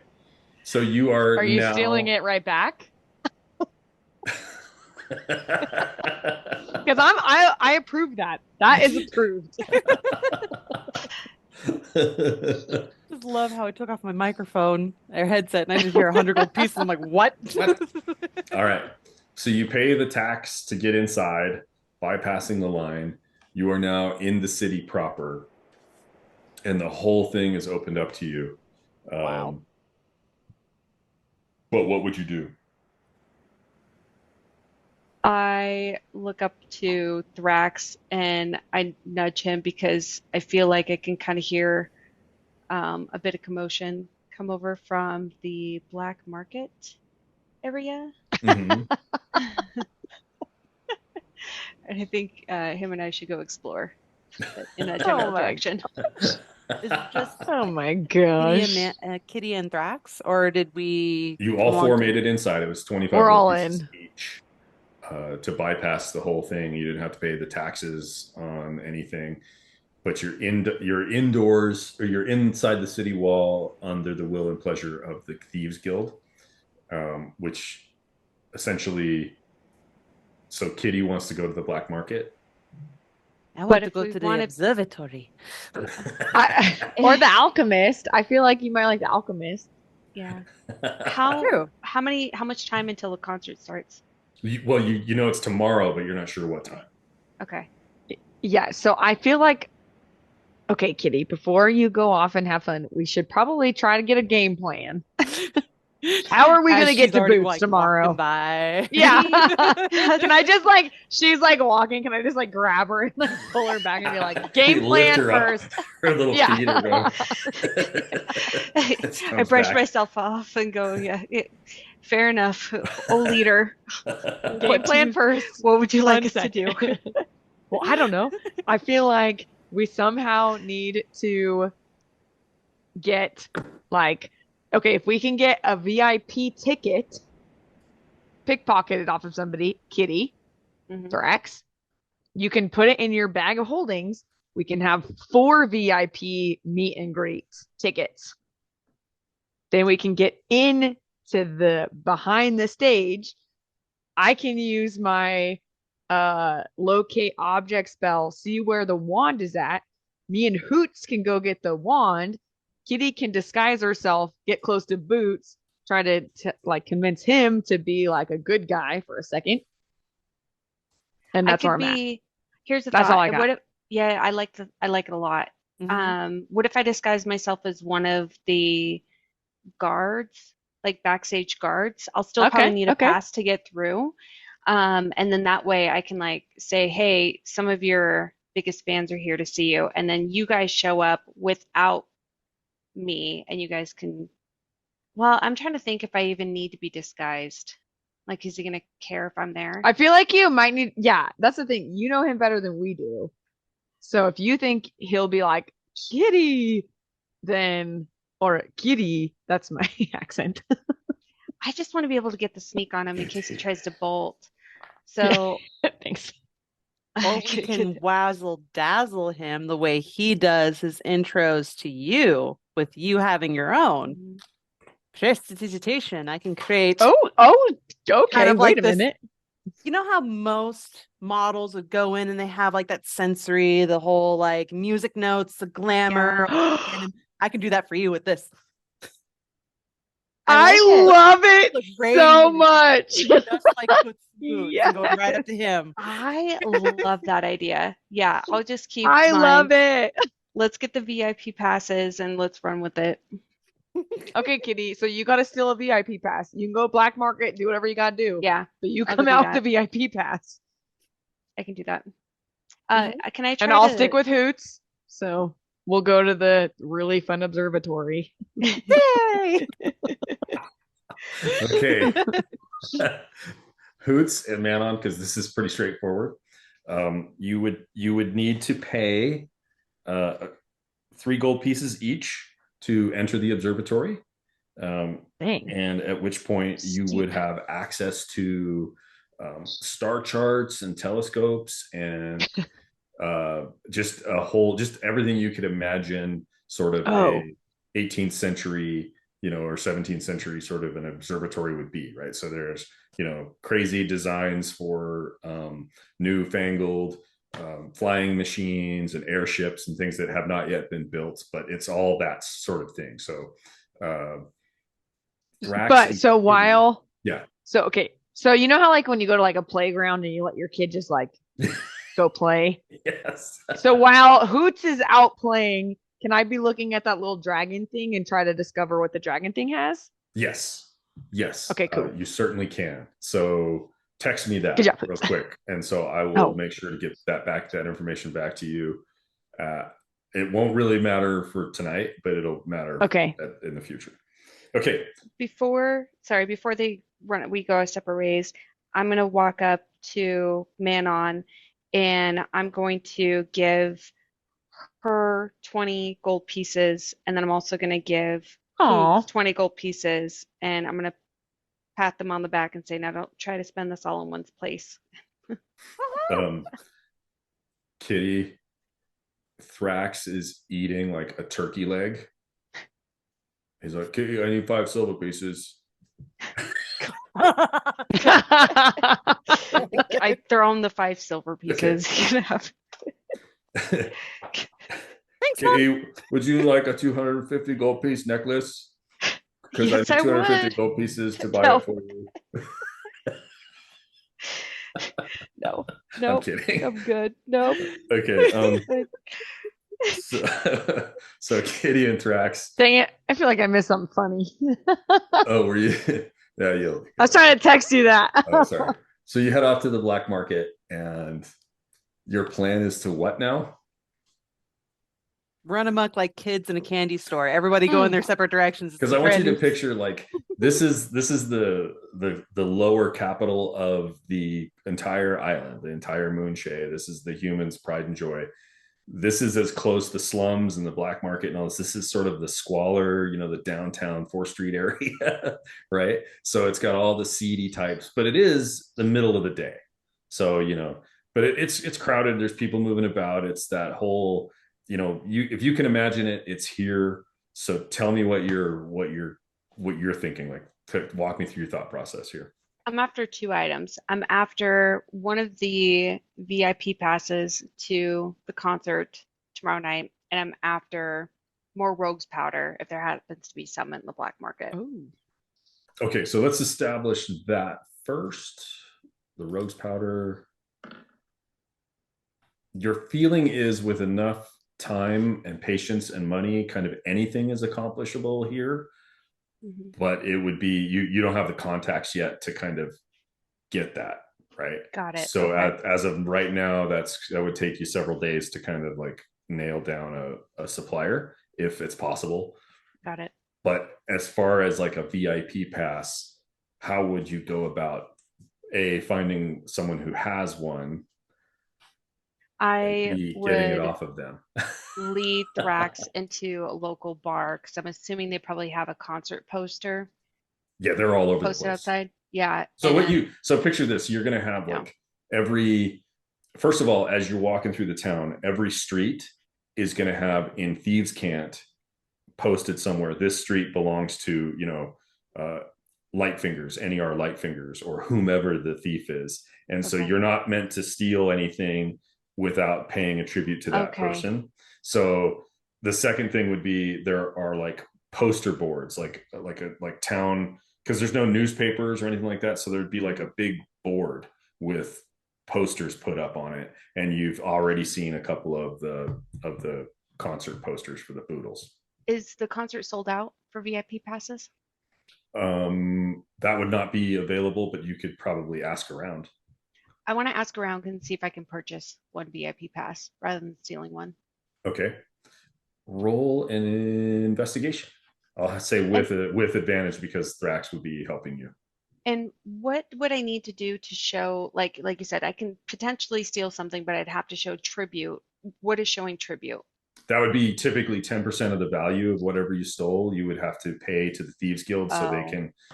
But also the other thing is, if you get caught stealing something, you're going to spend time in jail. Okay. Right. So keep in mind that's the risk you're taking with this whole deal. If I get caught.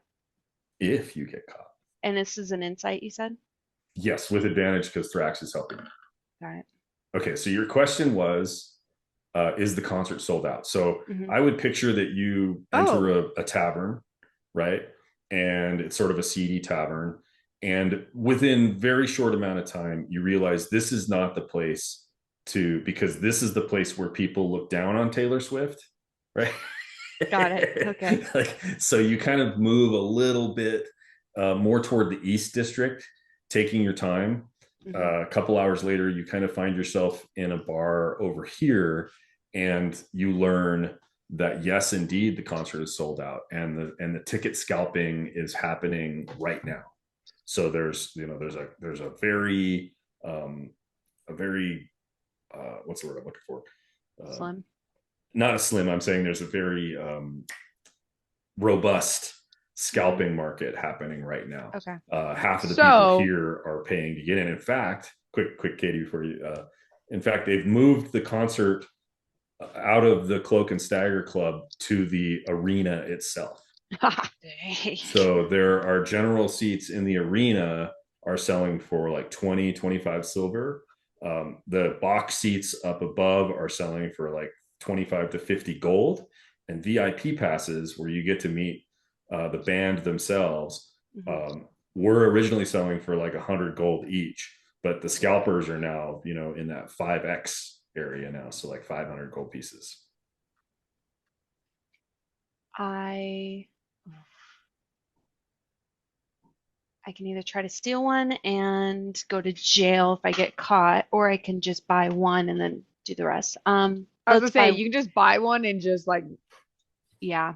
But Katie, I interrupted you. One. You had your hand up there. You were. Well, I had two things. I was gonna tell her just buy a VIP pass from the scalpers, and you can just like do your little magic quiver thing.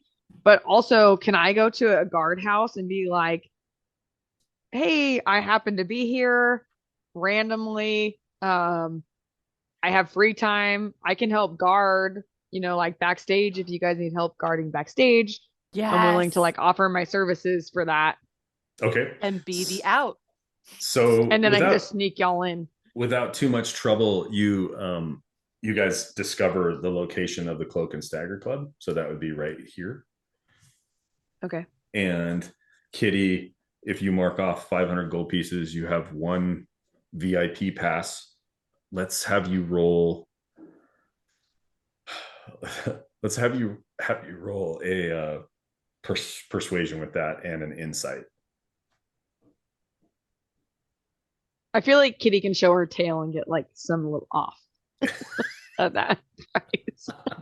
Not everybody is Thrax. Okay. Without Thrax, yeah. Without Thrax watching. He just starts punching people. Yeah. Okay, never mind. You guys get arrested for a bar fight. Bad idea. Can you roll a persuasion and an insight, Kitty? Yes, I'm just trying to do the math to remove how many gold. So then this would be 152. Okay, so I've got rid of 500 gold, and I'm rolling a investigation. Insight, and then a persuasion. Insight with advantage or no advantage? This time, no advantage. Okay. And persuasion. Persuasion. Okay, so mark off the 500 gold. I'm assuming you're paying in gems or something. Yeah, what I did, because we still have quite a bit left, is I took off 300 gold pieces. Like I just pretty much moved like the main gold pieces that are worth like 150 per. Okay. And then I had gold pieces in our coins amount. So I took it from there, moved some over, and then minused it again.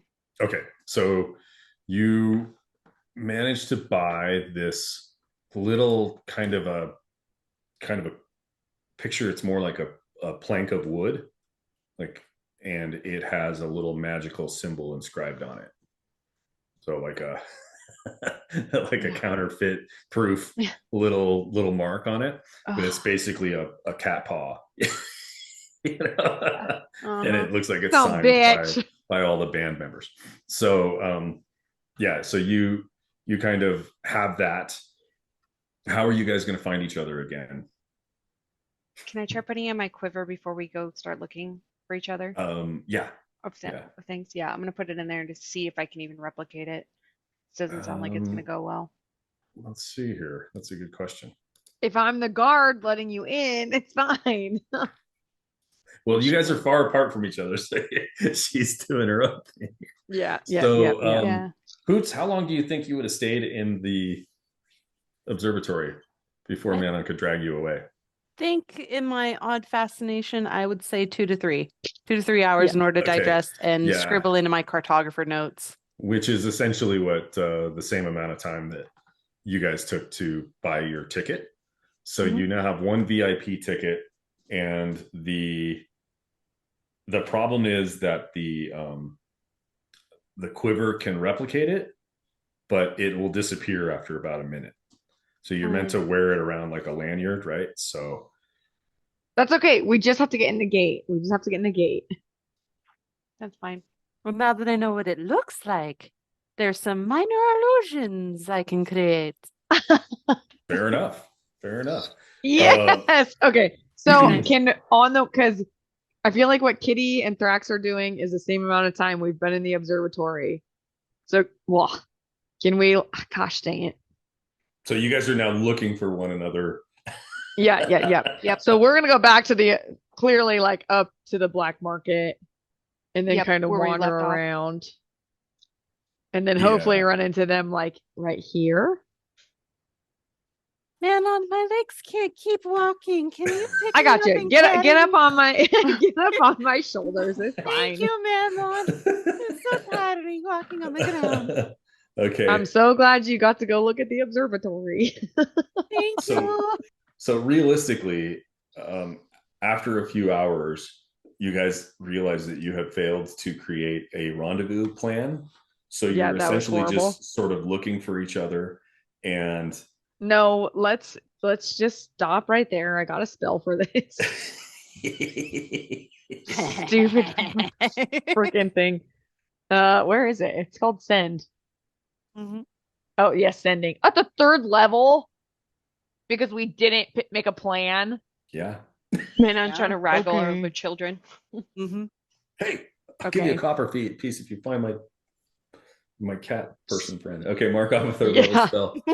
You send a short message of 25 words or less. To whom? What does it say in 25 words or less? I'm gonna say to Thrax, because this is where Thrax is from, right? Yeah, he spent some of his childhood here. Okay. I'm gonna say meet at guard's house south east ASAP. Okay, guard's you house and southeast. Kitty meet at this one. guardhouse. Yeah, you and Kitty meet wait, before at you ping guardhouse. it. Okay, no, darn it. Oh, sorry. Yeah, Chenille, did you see where she pinged it? Okay, so Chenille, where do you think that is? Guard's house. I think southeast. It's here. I don't see where you're pinging. I'm pinging. I gotta zoom out. Okay, we'll try again. Okay, that would be north. That is north. Oh, then southeast. That's why I sent it to Thrax. I sent it to Thrax, who knows the area. Okay. Not Kitty. I think she means right here, Kitty. Yeah, that sounds about right. Okay.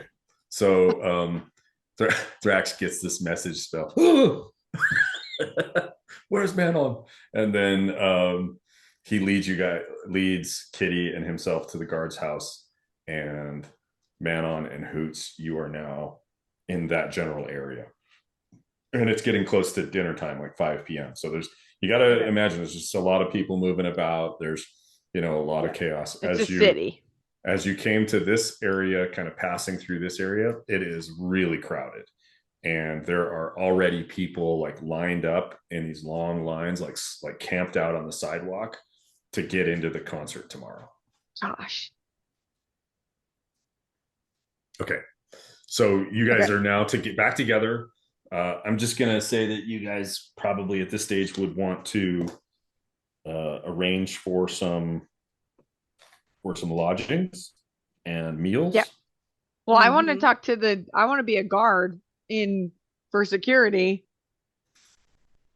Oh, I'm sorry, but the City Watch is not providing any security for the concert. The venue is providing their own private folk. We've still got the perimeter. You're welcome to help around the perimeter of the city. They have their own. Who are the private guards? What does that mean? Well, it means that they provide their own security. Like who? Is this an intimidation check I'm now? not supposed. How It would I know? isn't. You should know. I know who is like ESI. I know ESI is the security for any event in Reno. So what uniform do I need to be wearing? I'm not quite sure. You could go ask or look about, I suppose. Can make you work for it. Seriously, guards. I'm disappointed. Chenille, please mark off at least another like 5 gold pieces for you guys to have eaten something during the day. Got it. Okay. So, yeah, you get the sense or you do find out that the city is like independent, like they're keeping like peace in the streets. The soldierly is kind of keeping peace in the streets, but the venue itself is a separate entity. So, Okay, fine. Okay, well then, yeah, we should probably rest and have all our spells ready to go. Mm-hmm. Specifically Hoots, who can recreate the little ticket. Yep. And we need to... Okay, new question.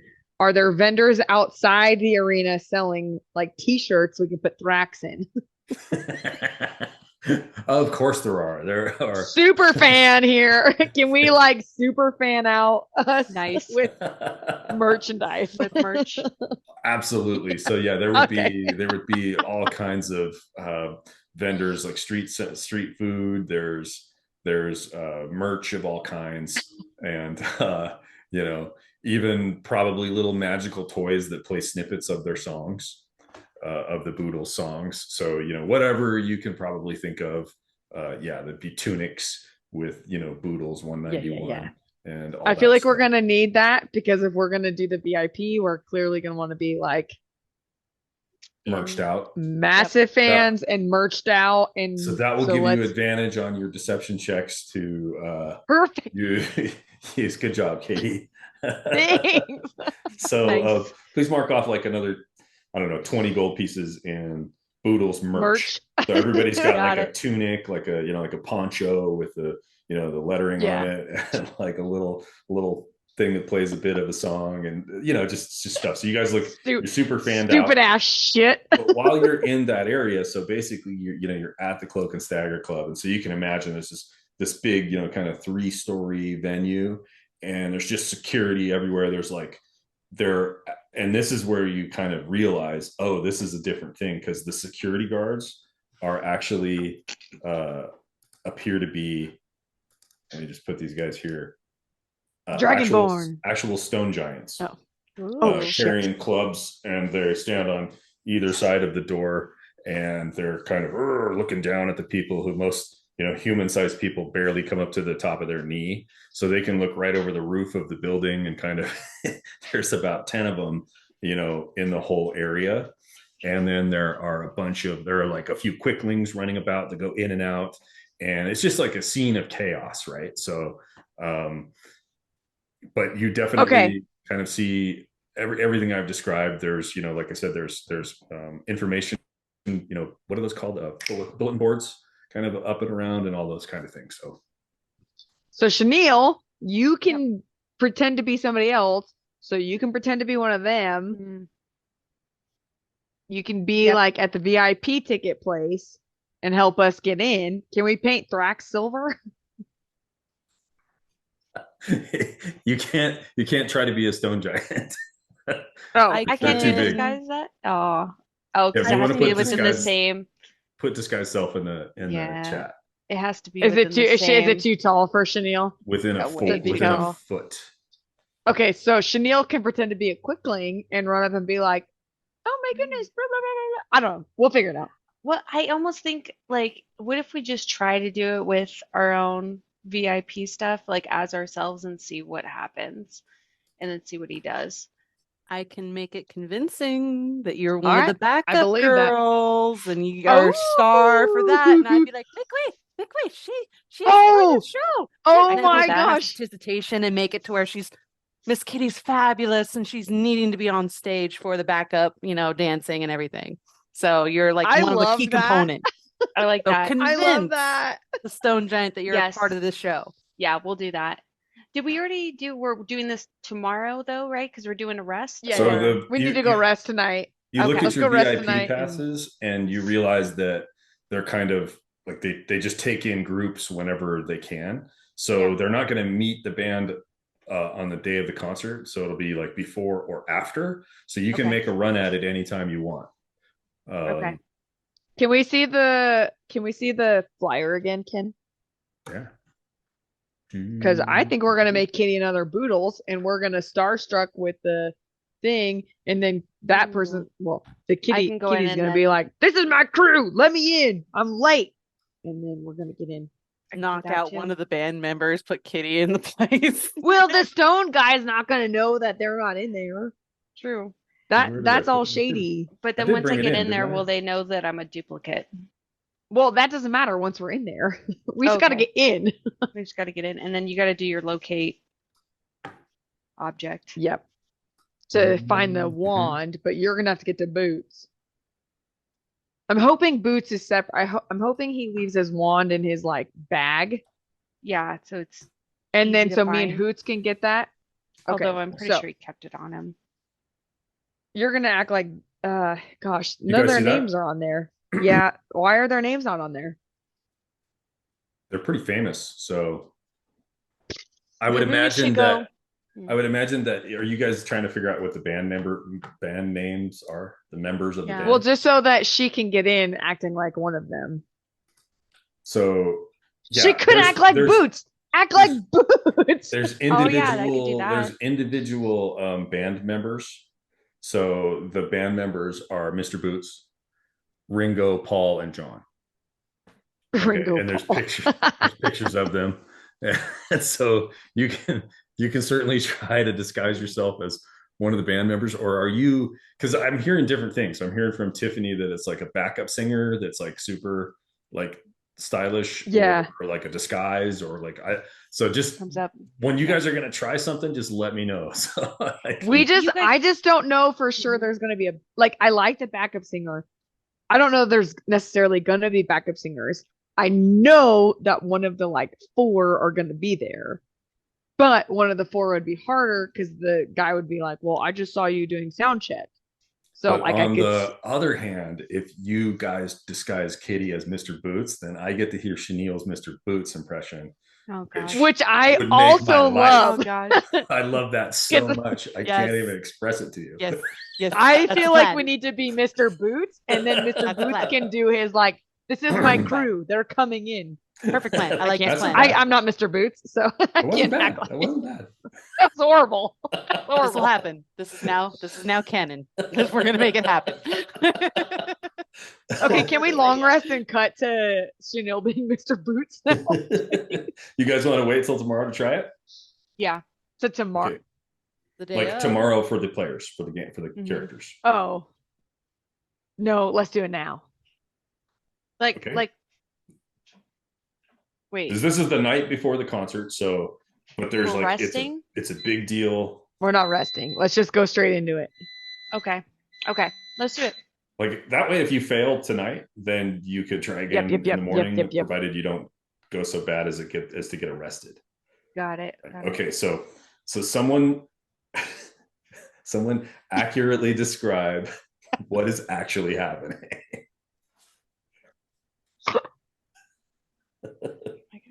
So I believe I'll go if you This is guys amazing. want me to go. This is so good. Find somebody else go. Keep in mind, so you guys are like just in sight of the Cloak and Stagger Club. The arena is in the background. There's ropes and the stone giants are walking around. There's people. It's just chaos, right? It's just like it's pre-concert. There's a line going around the block, all the way around the outside of the arena for people to get in tomorrow. And you're like, just sort of like on the porch of another nearby business, and you're having this, whispered discussion of what to do. So Okay. go. So Go. Hoots needs to get back on Thrax's shoulders. I'm picturing he's been up Because there the whole me- time. Oh, well, I'm back. Okay. Once So you got back together. me and Thrax are gonna act as Mr. Boots' like security guards. And so Kitty's gonna turn into Boots with her Yeah. spell. we're gonna come out and we're gonna start like strolling down the street. And as we're strolling down the street towards the entrance, people are gonna be like, Mr. Boots, Mr. Boots. And me and Thrax are gonna be like pushing people back, like, no, no, no, no. Get away, get away. Like, no pictures, blah, blah, blah, blah, blah. And we're gonna walk up to the main entrance and they're gonna be like, whatever. And then we're gonna be like, do you know who this is? And then Mr. Boots is gonna have to do his accent. Which is what I'm here for. I know. Because me and Thrax can't speak for Boots. Like, Boots has got to sell this, not us. Mm-hmm. Kitty, is this something that you're okay with? Yes. Yeah. Then I will support you as your personal assistant. I will document and I will make charts. I will plan out the stage and everything, have my headsets. And I think that's what Archimedes said was a headset. But do lights and do flashes. I'll make it very convincing. Oh, but Hoots needs to do his like spectacular thing so that he's shiny. Absolutely. Like I will definitely make it dazzling. Okay, so disguise self, is that a spell or an object? I forget. I think it's a cantrip, right? It's a cantrip. It's Chenille's is Chenille's disguise self. Yep. And that's that's an a illusion. spell, right? Yes. So I have to use my last spell. Okay. So you make yourself, including your clothing, armor, weapons, and other belongings. Okay. So essentially, you know, Boots is maybe a couple of inches taller than Kitty. So no problem. So you can look like Mr. Boots. You're familiar with him. So that's done. You're going to do a prestidigitation for flashing lights and like to bring the extra pizzazz. Okay. The pizzazz that should be Boots. Okay. So then you're going to go for the entrance to the Cloak and Stagger Club from here to there. Well, I feel like we would walk normally closer to the entrance because otherwise it would take too long, like with people like Boots, Boots, Boots. Okay. So like Manon and Thrax are gonna like what, block with their bodies so that people can't see the spell happen.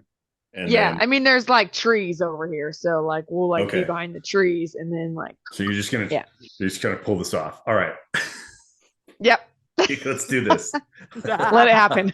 Let it happen. I love it. Okay, so you Kitty's the only one who looks nervous. He looks terrified. Okay, so you move into the position that you think is best. Manon and Thrax. Let's have Manon and Thrax roll.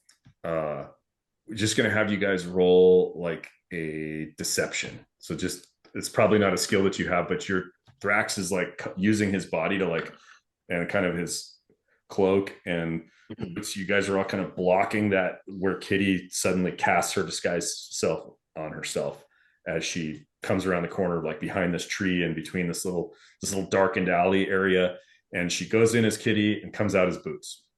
Yeah. So Kitty, let's have a D20 roll just to have your disguise. Like, what outfit would Mr. Boots be wearing? His hat with the feather. Mr. Boots is going to have, of course, a very aesthetically pleasing, long, big enough hat to where if he tips it, you can barely see his eyes.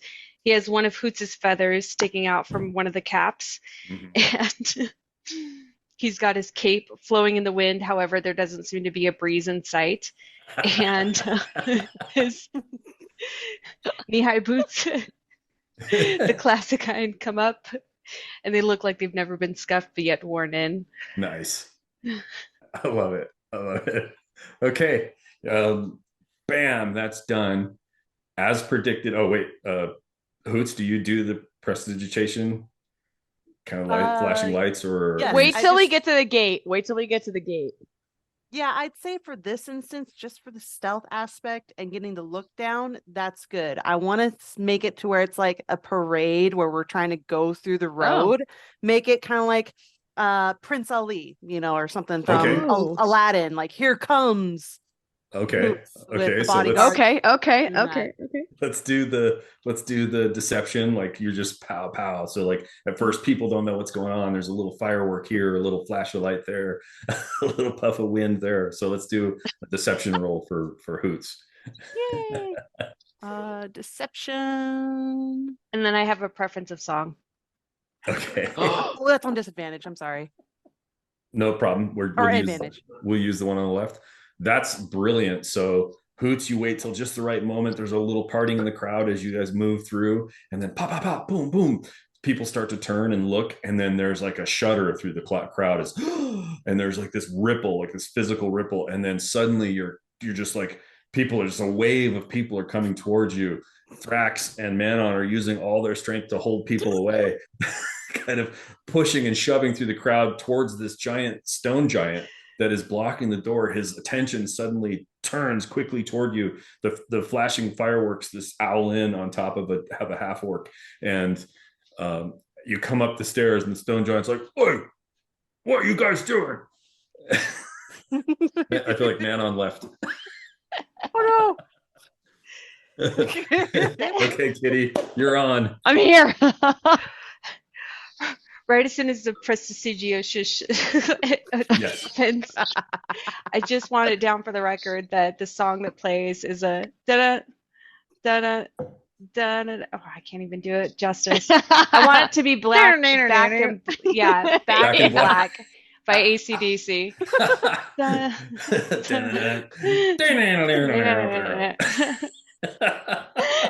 I love how 3 of us did that. Don't know what I want. Anytime. Okay, Kitty. Let's hear it. I have my hat down. I look up to the stone giant. I can't even do this. Hello, old friend. As you can see, I am back. I wish to enter, especially with my friends. Sorry, that's too loud. It's so bad. I can't do it justice. I'm sorry.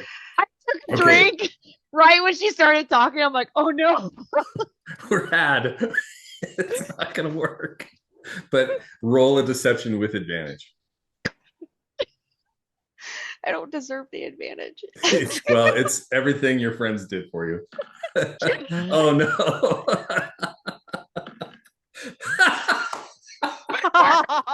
No. Okay. This is the best case scenario. God. For you guys, because the stone giant, picture, this wooden building that his shoulders are actually above the roof, and he's looking down and he's squinting, and he's like, and the crowd is just pushing against Thrax and Manon and Thrax. Make an athletics check as you're trying to keep people are shoving parchments and quill pens, and it's becoming a bit of a riot out front as people are gathering around and trying to get close to you. And the stone giant is just absolutely confused, but he's not like smashing you, right? Because he's like, check with Bruce. Okay, boom, boom, boom. He pounds on the double door, and a quickling, like there's this big double door that the stone giant couldn't quite fit through, and then there's like a little doggy door at the base that's like 1.5 feet high, and a quickling comes buzzing out, and it looks around, and what's going on? And then what? I don't know what. And then the quickling looks at you, and it's kind of surprised, and it buzzes back inside and disappears. And then the stone giant, like as the riot gets more and more, another stone giant comes around the corner, and they start like pushing people away and helping Thrax and Manon like hold the crowd back. And do another deception check, Kitty, with advantage. Okay, good. Kitty. Yeah. Okay. So as you start to feel the roll come to you a little bit more, you're feeling more into it, and you're kind of blowing kisses at the crowd and kind of really getting into his character and personality, even signing a few autographs that managed to push their way through, getting kind of scooched up the steps more and more with each passing moment.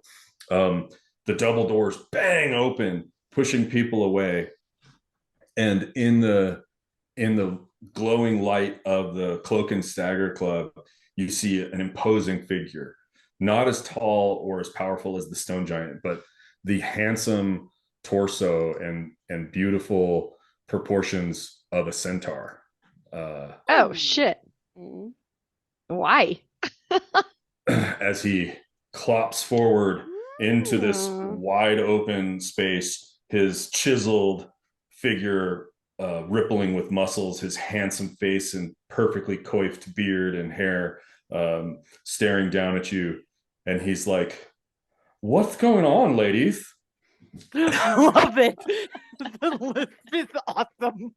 The steroids got to him. Bruce, Boots, but what you said, contact you. And you see this centaur, who is obviously more dialed in than the rest of these people and seems to know what's going on, looks at you, and he looks down at the three of you and says, "Well, this is unexpected. What do you, wait a minute, this can't be right. I just spoke with you." He says, "Hey, bring me the scroll." And you see someone, a quickling, runs up with a little scroll, and he opens it up, and he looks at Manon, and he looks at Hoots and Thrax, and then Boots. "Oh, I see what's going on." And he flips this scroll to you, Kitty, and end over end, and you can catch it if you want.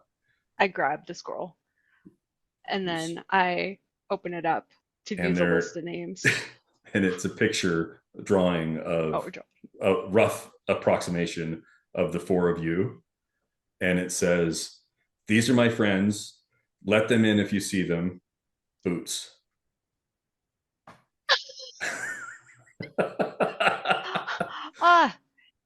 Well, of course, friend. Like, I remember drawing this. Of course, we're trying to get in right now. Oh, The sir. fact that you're waiting, What's the wait then? Yeah. Get your butts inside before there's a riot. Silly gooses. Come on, hurry. I'm kidding you, silly goose. So you guys rush inside, the doors slam behind you, and you are inside the club where all the cool kids want to be. The music is playing, there's torchlight, and Bruce the centaur looks down at you and says, "Really? Let's do away with this disguise, shall we?" I'm going fucking pieces for that. And then he sees you, Manon, and he's like, "A copper dragon? You're so beautiful, darling. Don't change anything. Don't change anything. You're perfect." And then he says over his shoulder, "Let's get some nail color in here. We need like all four metallic colors on the left hand. We need regular rainbow on the right hand. And let's get some polish on these scales." Okay. And he sees Hoots and he's I like, agree. "You're beautiful." So okay. I'm sold. I'm a mush. Play, queen. Play. So this is what's happening. And he leads you into the green room where Mr. Boots and three members of the Boodles are calmly playing their musical instruments and hanging out. Manon. Oh, fuck. That was way too easy. Manon, do the thing. Yeah. Can I locate object? Can I locate object? Okay. Do you want me to put it in the chat? I carry twigs from that. Protect the centaur with my life.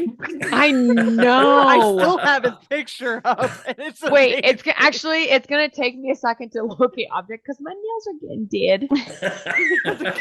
I haven't tried. So you got your little black market. I got my nails.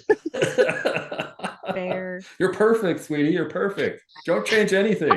Let's get some color on her, please. I love him.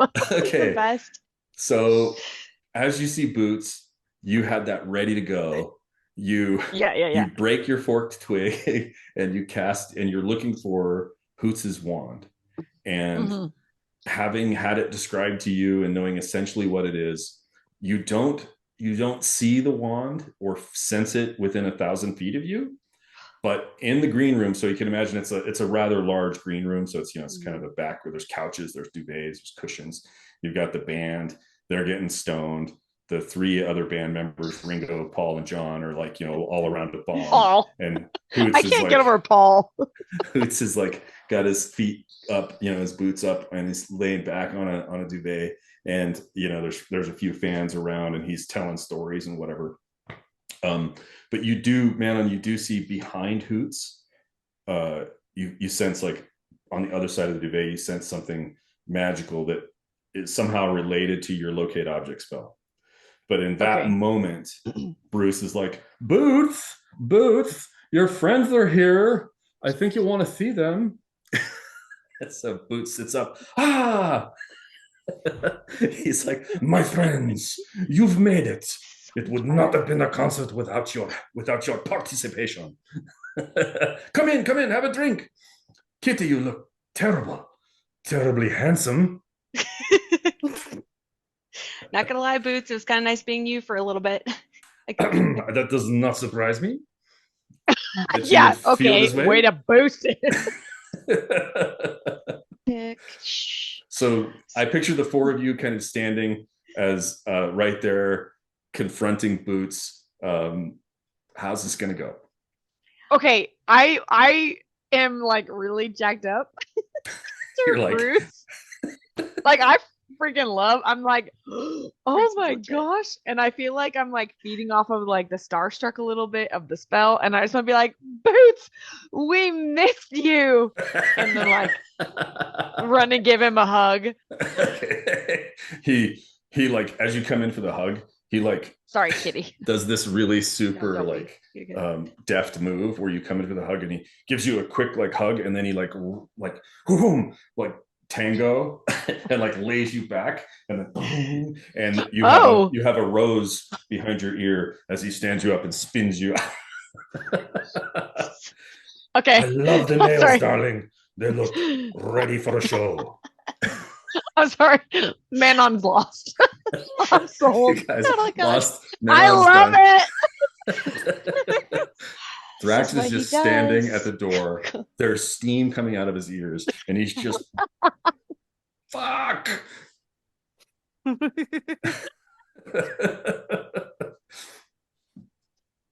We missed you all too well, Boots.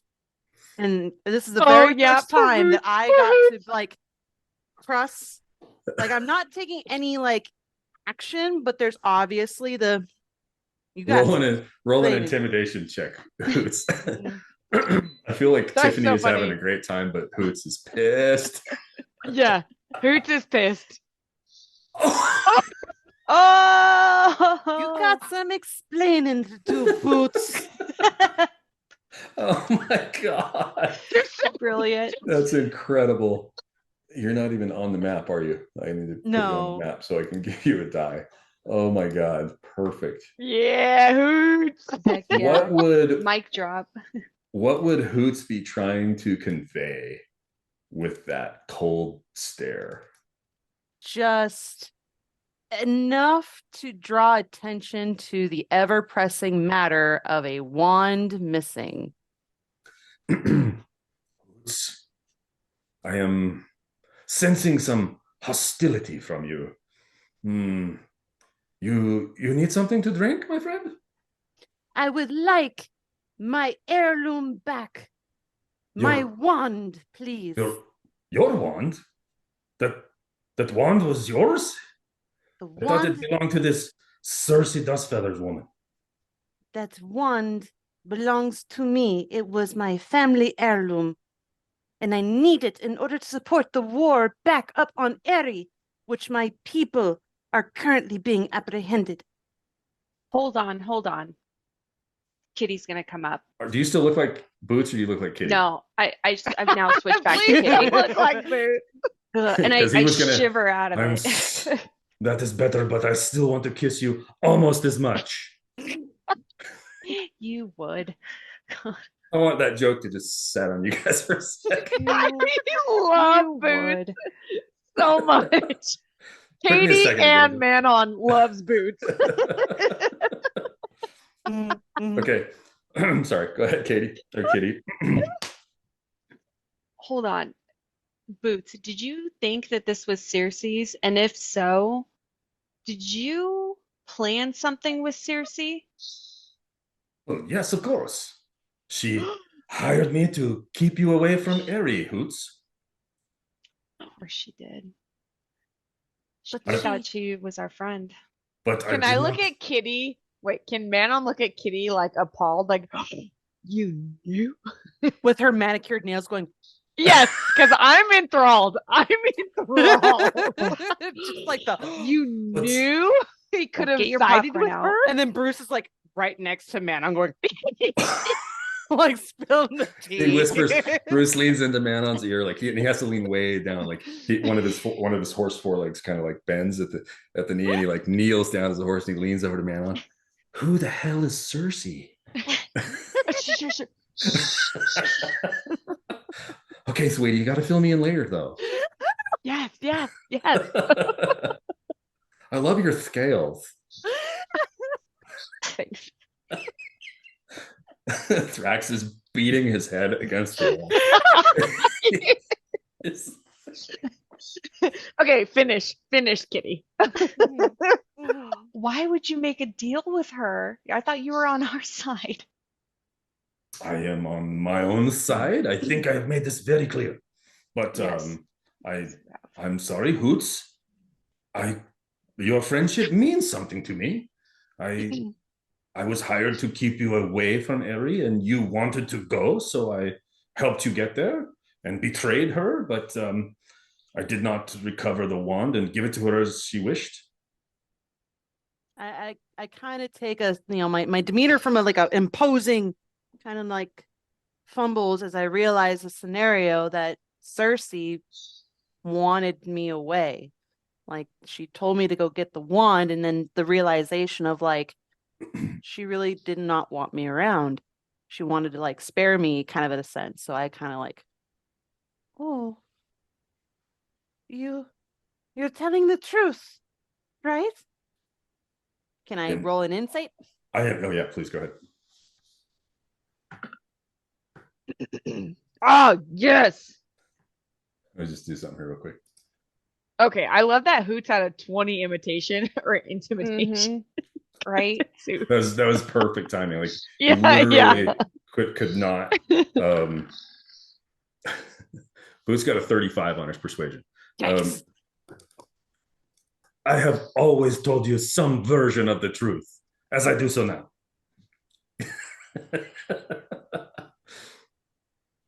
But in this case, I don't understand, Hoots. Why do you wish to involve yourself in such things as wars? Look around you. Look at those drink and song. We are having a good time. Come, you can join us. A good time as it is, yes. But my Owlin folk are suffering, and I can't be at peace knowing that they're in danger. I need to do the right thing and stop Alamir, and the only way I can do that is with my wand. I must have this back, please, Boots.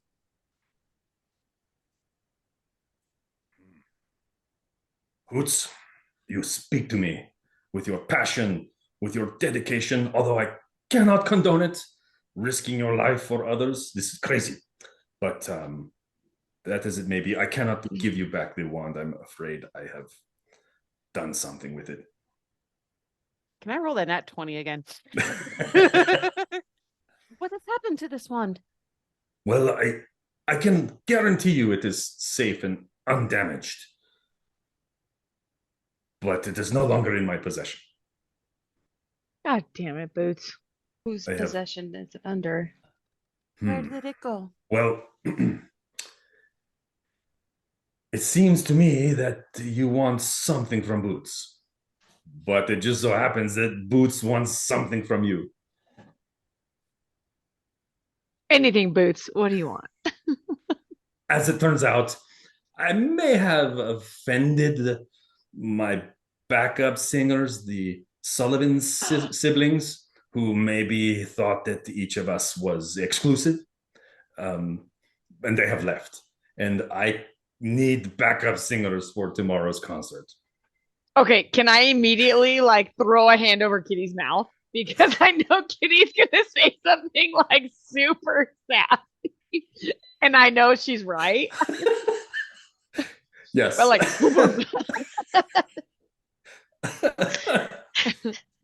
absolutely, Boots.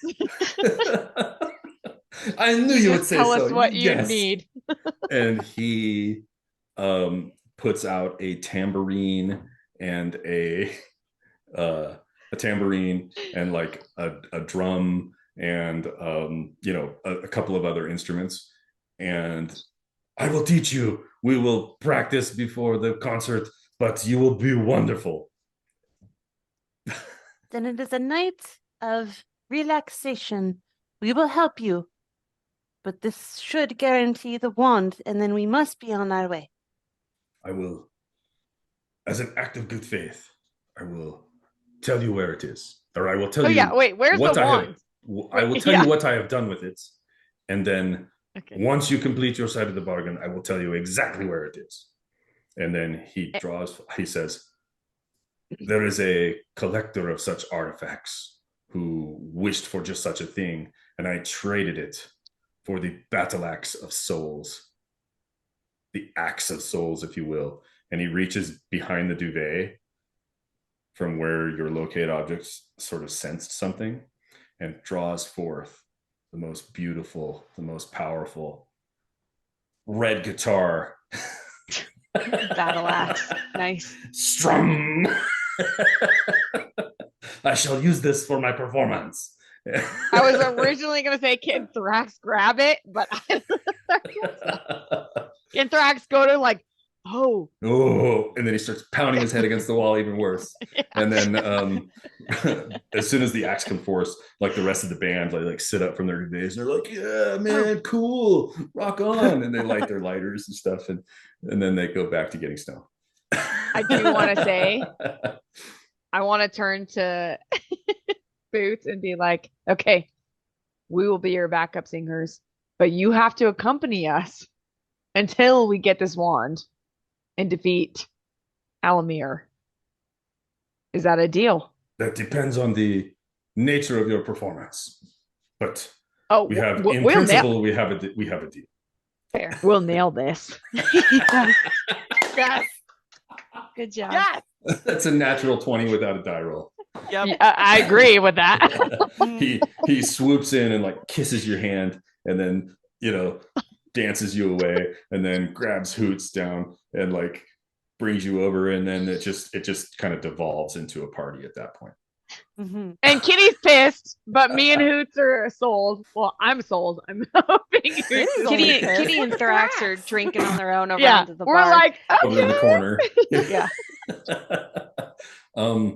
And do you guys recall when as Boots begins to teach you to play your musical instruments and to sing, you guys are all going to have a proficiency with a musical instrument by the end of the night. But do you remember when he used his powers to like make your minor illusions last a long time? Mm-hmm. He's kind of doing that. Like he's kind of doing the same thing right now.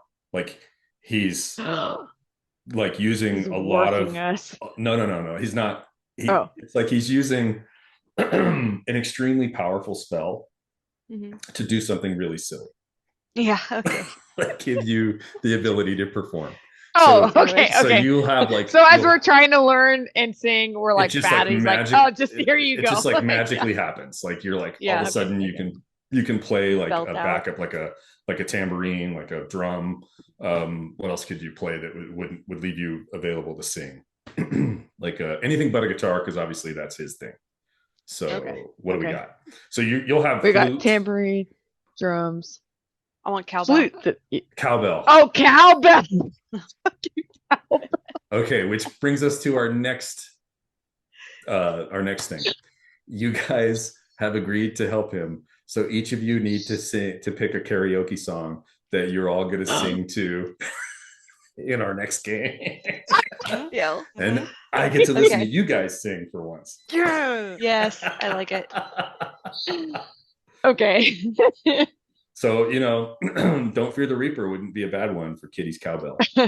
Or tequila. The only one. Nailed it. Tequila. Perfect. Okay. I can sing. Yeah, it's fine.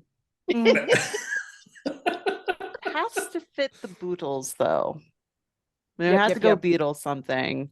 Well, I feel like something. Oh, I feel like you've got the okay. full range in front of you because it can be like really eclectic or whatever. Ah, Because I've got a couple of contradictory ones coming up for the game too myself that play into the plot a little bit. So Okay. yeah. So whatever you want, wide open. Cool. Okay. So, I'll see you guys tomorrow night. Okay. I'm like, are you guys doing something tomorrow night without me? That's rude. No, I want to play tomorrow night. I wish I can do Thursday. That's it. I wish I could play tomorrow. Yeah.